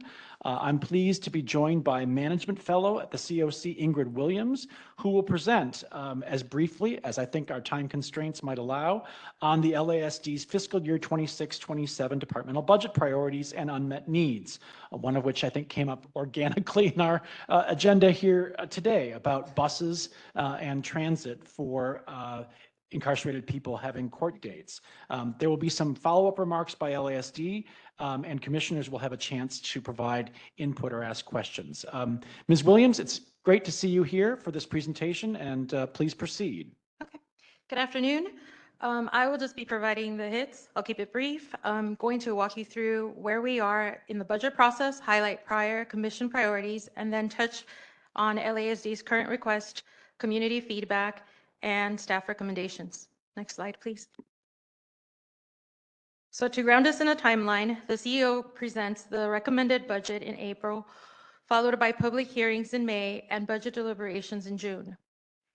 Adjustments may occur over the summer with the final adoption typically in October.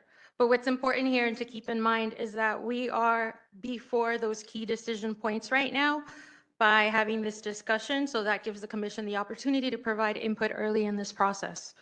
Next slide. This builds on work the commission has already done. As you may remember, last year, the commission identified several key priorities, including custody conditions, staffing and workforce wellness, technology modernization, and transparency in public reporting. The board ultimately funded LASD's budget with some adjustments. So those priorities continue to carry forward and help shape today's discussion. Next slide. Looking at LASD's request for fiscal year 2026-2027, their priorities fall into three main categories. Those are operations and public safety, custody and facilities, workforce and technology. And in total, this represents approximately $562 million in net county cost, plus an additional 357 positions. This reflects a significant investment, both in ongoing operations and in longer-term infrastructure, staffing, and modernization. Next slide. So how does the community feel about this price tag? Following Sheriff Luna's presentation to the board on February 17th, members of the public provided comment on LASD's budget priorities. Several consistent themes emerged. There were concerns about increasing funding for law enforcement. There were also calls to prioritize community-based services, including mental health, housing, and reentry support. Additional concerns focused on custody conditions, including in-custody deaths, and medical and mental health care. There was also opposition to the proposed correctional care center. Across all comments, though, there was one consistent theme. There was a call for greater transparency, accountability, and oversight. Next slide.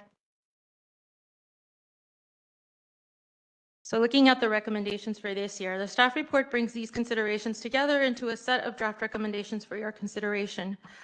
First, continued emphasis on the budget transparency and public reporting, followed by CAD system modernization and staffing with an approximately cost of $22 million and 99 additional positions.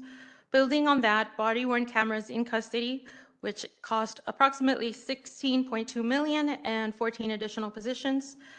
The report also includes infrastructure improvements, including the finalization of the CRDF boiler project, which cost approximately $306,000. And finally, support for an employee wellness center, approximately $5.1 million. Together, these recommendations are intended to balance operational priorities with accountability and oversight. Next slide.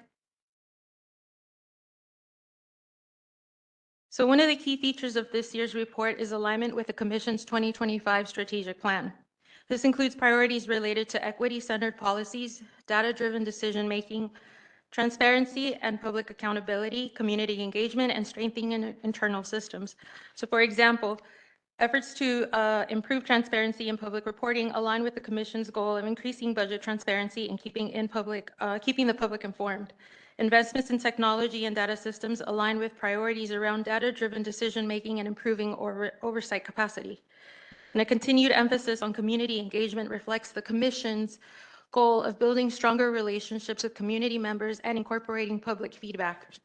This alignment ensures that the Commission's budget recommendations are consistent with its broader policy goals and long-term priorities.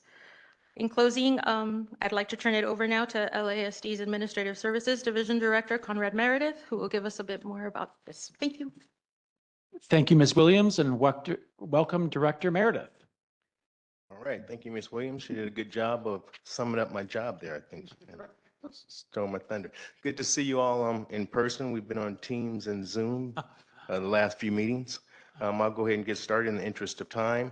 This is a presentation that the sheriff himself made in his one-on-one meeting with the acting CEO, Joe Nishida. You can go to the next slide. We covered our challenges, right? We know it's challenging times for the County of Los Angeles now. The Sheriff's Department has its share of challenges. The next slide. You'll see on this slide, staffing, right, is always an issue for us. You can see our sworn staffing, about 23% unavailable factor, 1,400 vacancies in our sworn ranks. We've been there for a while. And impairments, almost another 900. Professional staff is roughly the same. We have a number of vacancies in professional staff. But we are doing what we can to recruit. Obviously, it's a tough competitive field right now for law enforcement. There are a lot of other agencies offering some bonuses currently that we don't have. And you can see from the pictures, advertising now, we have some new buses. I'll get into that in a little bit. But they're very good looking buses and rolling advertisement for us. So that's much appreciated. You can see kind of to the right, we have a women's symposium lined up for this weekend at our Biscalus Center to attract women to our ranks. We have additional academy classes. We run about 8 academy classes a year now. We have an advertising agency that's helping us with our recruitment efforts. And you can see that we have a number of outreach programs. The next slide, what impacts our budget, our rising costs, and we'll see in a minute our costs are outpacing our budget gains. So major impact to our department, obviously, is the increase in workers' compensation. That's the blue line that keeps rising year after year after year, and it has been for the past 30 plus years that I've been with the county. To the right, what we kind of explained to the CEO is that what we can control is the number of claims, right? But what we cannot control is the cost increase of workers' compensation. And the other items are retirement payout, separation pay, and miscellaneous earnings pay.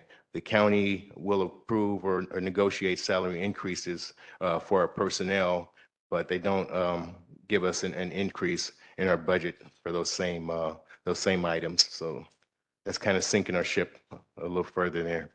The next one, the sheriff kind of pointed out, like you guys are aware of some technology challenges that we have.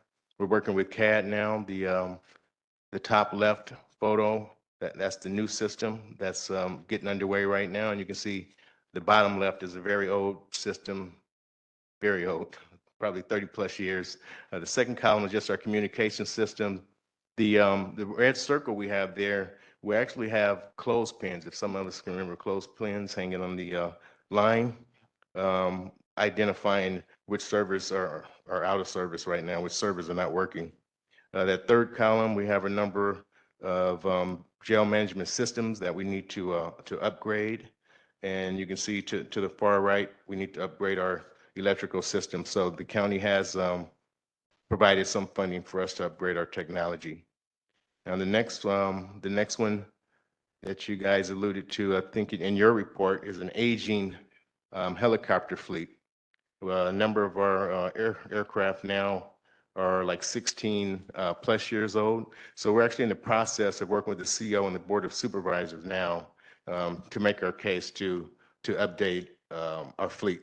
Because what happens now is as they get older, obviously just like your vehicle, maintenance costs go up. So our maintenance costs are rising, and again, like our vehicles, our number of flight hours are down because of an aging fleet. So what we do from time to time, like it's probably been 15 years since we replaced our last fleet, we have to demonstrate to the CEO that our cost of maintaining the current fleet outweigh the cost of a new fleet. So that's about where we are. So we think we're making some headway there, and that'll take some time. The very next slide, we'll get into the need to replace our vehicles annually.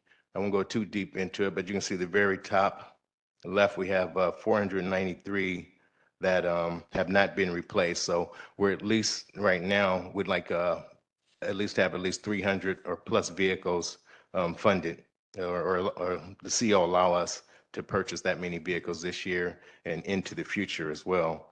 We had talked about buses earlier. I heard that, and I have to be honest, our bus fleet is in the best shape it's been in the last 26 years that I've been with the sheriff department. I'll give you a brief breakdown. We'll go through all the numbers, but we have a total fleet of about 82.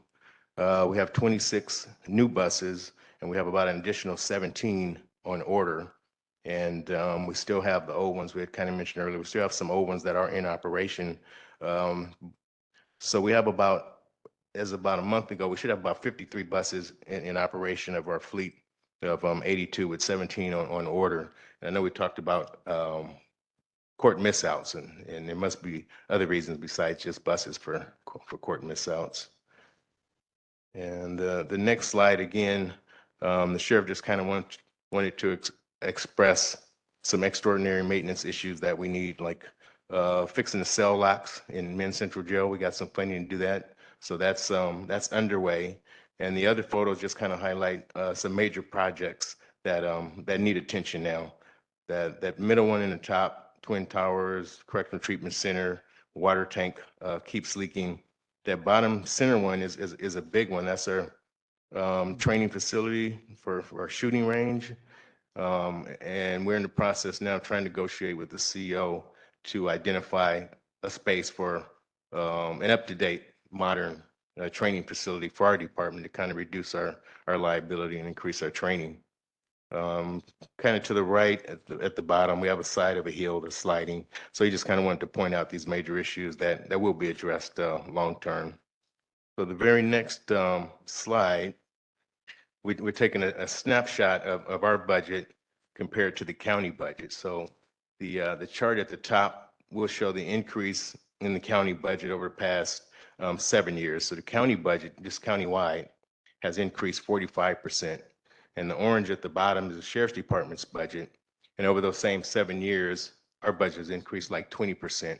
So it just goes to show you that the county's budget is outpacing our increases. And the bottom is just a snapshot of the challenges our department faces because we have to absorb cost increases year after year. So there's a couple of items in there that you can see. Food obviously is a lot more expensive now, and our department has to absorb these costs. And again, that's challenging to our bottom line. Thank you, Director. Any other points you want to make? Yeah, just on the last slide, it's one more slide, and the sheriff did mention that he would like a study for the Correctional Care Center. And other than that, the right is just some projects that we like. Again, we had mentioned a shooting range, kind of consolidate our detective units, and a real-time crime center. And that's really all I have to offer. Any questions there? Thank you very Okay, much. you're welcome.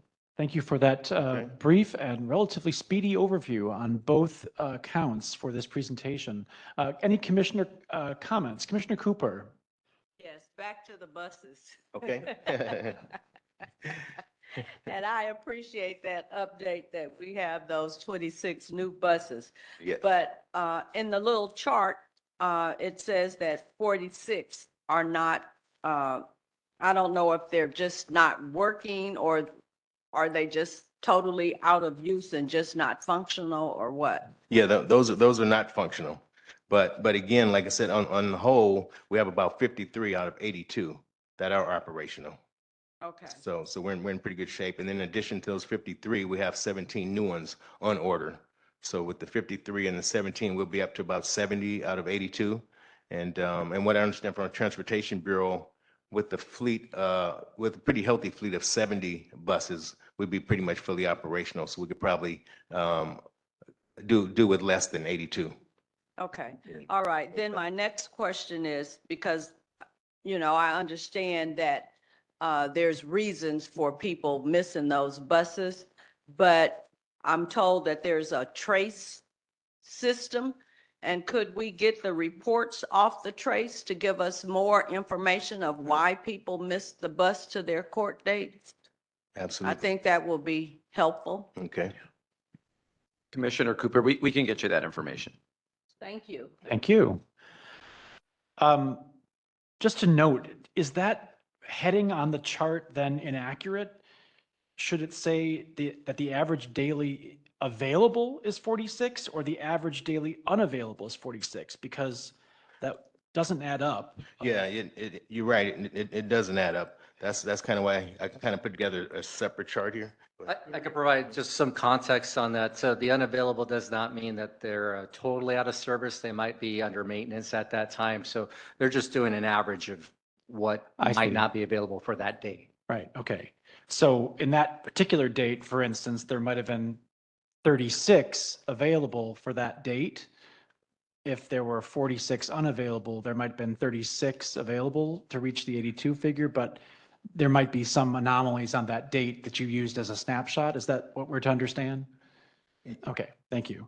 Thank you for that. Any other questions from commissioners? We are under a time constraint, but I do just want to recognize this important exercise in co-governance here and transparency. Any additional comments?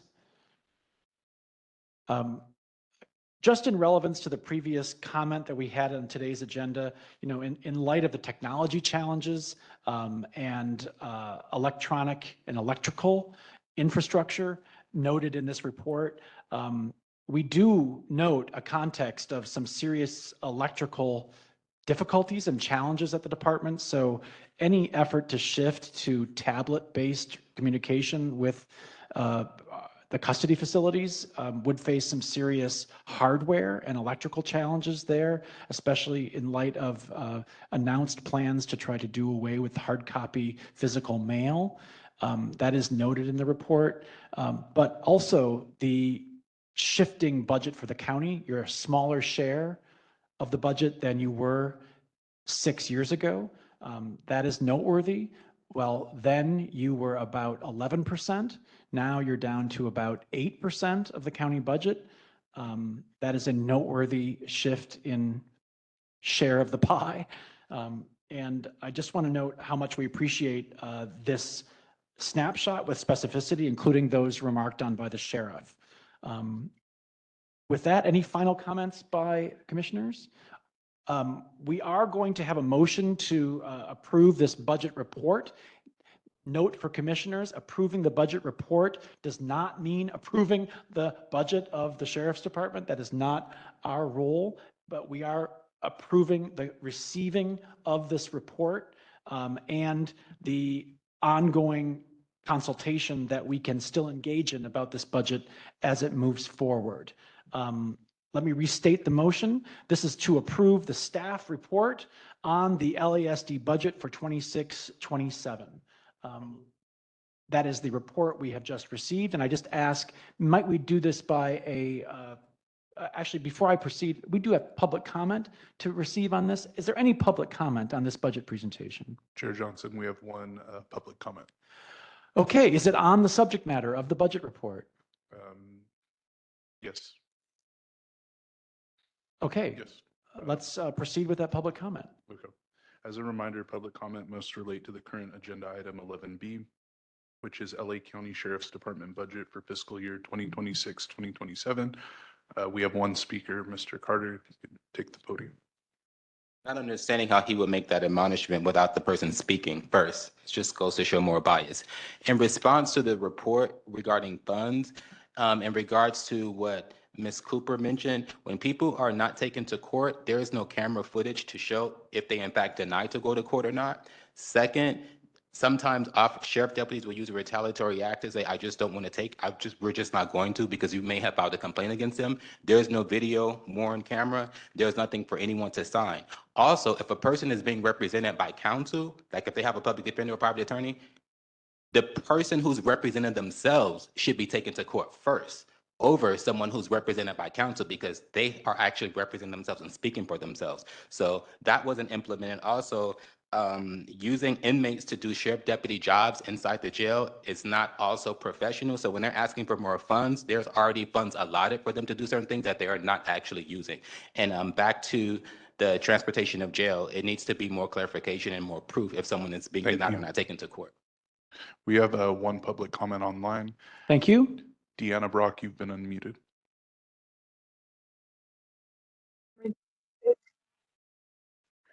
Sorry, I'm sorry. Can you hear me? Yes, we can. Okay.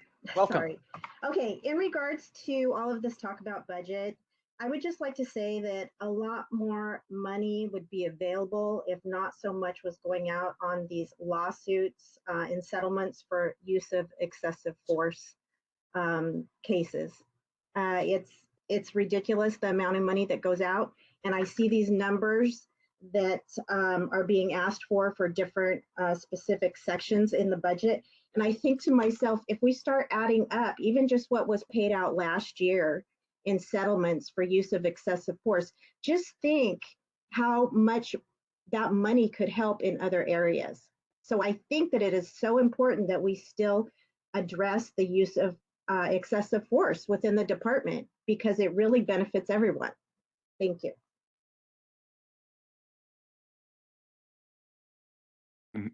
That concludes public comment. Thank you. I hear the tick-tock. We all hear the tick-tock. Let's proceed to a vote by show of hands by commissioners, all in favor of receiving the report on the budget for the Sheriff's Department. Please signify by saying aye. Aye. The chair made the motion. Do we have a second on the motion to proceed? I second. Thank you, Commissioner Cooper. Let's proceed. Commissioner Giggins, you have a question?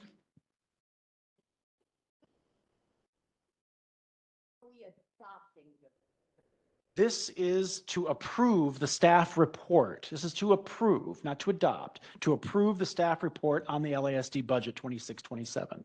With that motion having been made and seconded, we proceed to show of hands. All in favor of the motion to receive the report and approve the staff report, please signify by saying aye. Aye. Any opposed? Any abstentions? Abstain? I stepped out, so I didn't hear. Okay, thank you. That is noted by Commissioner Hicks' abstention. The motion passes 6-0. With that, we are ready to turn to non-agenda public comment items. Before that, Commissioner Callaway, do you have a statement? A quick question for County Council. So I was wondering in the future, would I be able to waive my privilege to hear you answer the question? I'll have to get back to you with that response. I'll go to my office and discuss it, and we'll get back to you with the response. Copy that. Thank you. Thank you. With that, let's shift to non-agenda public comments for this meeting. Are there any non-agenda public comments in person or online? We have 3 in person and 1 online. With that, I think we can allot 2 minutes each to these non-agenda public comments and still keep our 1 p.m. deadline. Okay, Mr. Carter, if you could please take the podium.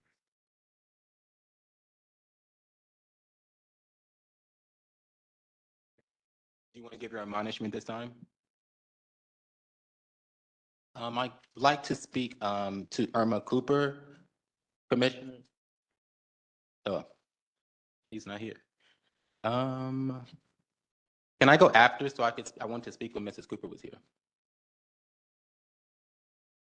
Can I go after to reserve my time? I would like to speak when Ms. Cooper is here. Chair Johnson. We can take public comment in different order. Is there a next public comment? Yes, Raquel Durfler. Followed by Vanessa Perez, and then we'll have Mr. Carter go last. Good afternoon, Raquel Durfler, cancel the contract, check the sheriff. I'm actually reading a statement from Cindy Nunez. On January 9th of this year at approximately 7 p.m., a marked LASD patrol car parked directly in front of my house for over an hour. Photos were taken of me, my residents, and my children. There was no emergency, no call for service, and no lawful purpose communicated to me. I contacted the Lancaster station to ask whether there was police activity on my street. I first spoke with Deputy Young and explained that this is consistent patrolling, surveillance, intimidation, and harassment towards me, and I wanted to speak to a sergeant. I was then transferred to Deputy Schmidt. Deputy Schmidt stated that the deputy parked in front of my home was, quote, patrol checking, and claimed the deputy was exercising a First Amendment right to do so. For the record, the First Amendment restrains government actions. It does not grant authority for an on-duty officer using county time, vehicles, and equipment to conduct surveillance or document residents without lawful justification. In addition, Schmidt also said, how could I be certain that the surveillance wasn't for my neighbors? I said, because the spotlights are on my home and pictures are taken of my home and me and my kids. And well, the people involved were involved in my brother Francisco Nunez's death. He proceeded to say, you cannot prove that is why. So we are here to ask the OIG to investigate this as well as the COC, these incidents. Also, Ms. Nunez did relay to me that a street camera or some type of surveillance camera has been placed in front of her residence, pointed toward her home. A neighbor had asked, like, who contracted it? The neighbor was told that it was the sheriff's department that contracted the camera that is on the street. Thank you. Next public comment, please. About the budget, what about plumbing and the exterminator? That's what they need more than anything is an exterminator and fixing the water inside the men's central jail instead of the shooting ranges. Next, I would like to remind, I can't remember his title, but Mr. Macias and Mr. Hugla about Joseph's vegan diet situation. As you all go to lunch today, my son is still hungry. It's been 3 weeks already. Just want to give a quick reminder. Thank you all, and thank you. Thank you. Next, Mr. Carter.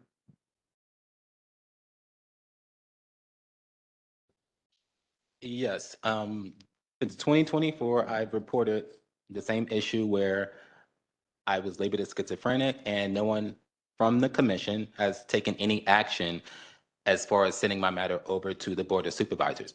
Irma Cooper, Commissioner, the person here, Irma Cooper, who's on the panel, she was the only commissioner who, at the time when there was a member from the jail staff, health division, she was the only one that stated that I should be able to answer questions or speak to that person, while the chair, Mr. Johnson, stated I should not speak. Also, I was discriminated against by the chair in November of last year when I asked the chair or the entire panel, I presented them with information to inquire if a person was still working at the jail who violated my rights. The chair told me that's not something that he can do with that type of inquiry. Then the chair went on to another meeting on camera and asked a sheriff deputy if other members pertaining to a different complaint will still be working for the sheriff department pending the investigation of the complaint. That is a form of bias. Ms. Irma Cooper is the only person that was on the panel and addressed the matter for me and spoke on my behalf. So the way that the panel speaks about gangs and sticking together, that's what the other members here did. Stuck together under Mr. Johnson's direction in stating that he cannot ask whether or not an employee is still working for the sheriff department. That violated my rights. I hope that Ms. Cooper, you can be elected as the next chairholder. I don't know when Mr. Johnson's time is up, but I also do think that when a complaint is filed against bias, that person should not be reelected to be the chair. And I have also filed that with the Board of Supervisors, and I will now update the complaint because they have new members on the board panel, and I don't want to include the 2 members' names. So I'll do a new complaint filing with my claim against LA County for the neglect. And thank you, Ms. Cooper, for standing up and not being what they're saying that the gang unit within the sheriff department. Thank you for being different. We have one public comment online. Deanna Brock, you are unmuted. Hi, I'd just like to comment a couple things. The way that County Council is still advising LASD to not release the subpoenaed information to the COC after the passing of AB 8047, which is now law. So the commission is definitely entitled to this since it is law now. I feel that they're saying that they're under meet and confer process is just a stalling maneuver to not give the information. This is on a case my son, Emmett Brock, as well as Joseph Perez. And I'm sorry, there is another one that I can't remember his name, I apologize. So that is just really upsetting to me. I mean, how do we get these things resolved when something is actually passed into law, but county council is the one still blocking it? The other thing I want to say is county council today speaking, I thought for sure she was there representing the Board of Supervisors, and the way that she was speaking about the COC can't retain counsel even pro bono. I do think this has to do with something being that the person that they were talking about to even have pro bono information provided was Robert Bonner. So I find that to be very suspect. I feel that the Board of Supervisors is trying to tie hands of county council to be able to do their job. I did appreciate Commissioner Callaway trying to clarify, who are you here representing? It definitely did not seem she was representing the COC. I find this to be very disturbing. Thank you. Thank you. Our last public comment is going to come from Paloma Bustos. Paloma, you're unmuted.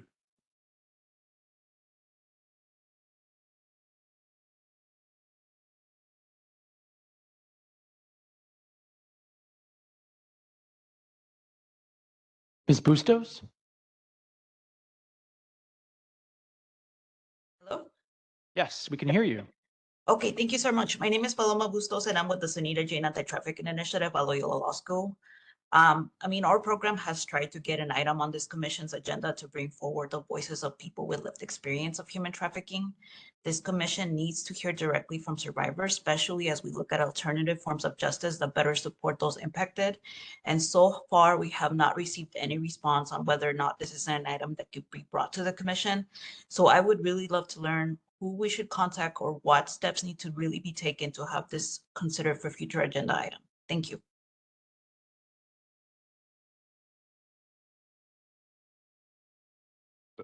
That concludes public comment. Thank you. Thank you, Mr. Flores, and thank you, staff, for your preparations for this meeting and your excellent work to make this a substantive as well as procedurally welcoming and inclusive meeting. I do want to note that that last public comment was well taken for consideration for our April agenda, and that we have some other carryover items that will be considered for placement onto our April agenda, along with other items raised here today. I do want to note that we are coming in under 1 p.m. Are there any final comments by commissioners as we consider or prepare for possible adjournment? Seeing none, is there a motion to adjourn this March meeting of the COC? Thank you. Commissioner, is there a second? All in favor of adjournment, please say aye. Aye. The ayes have it. We are adjourned. Thank you all. Our next public meeting is April the 16th, back here at St. Anne's. Thanks so much.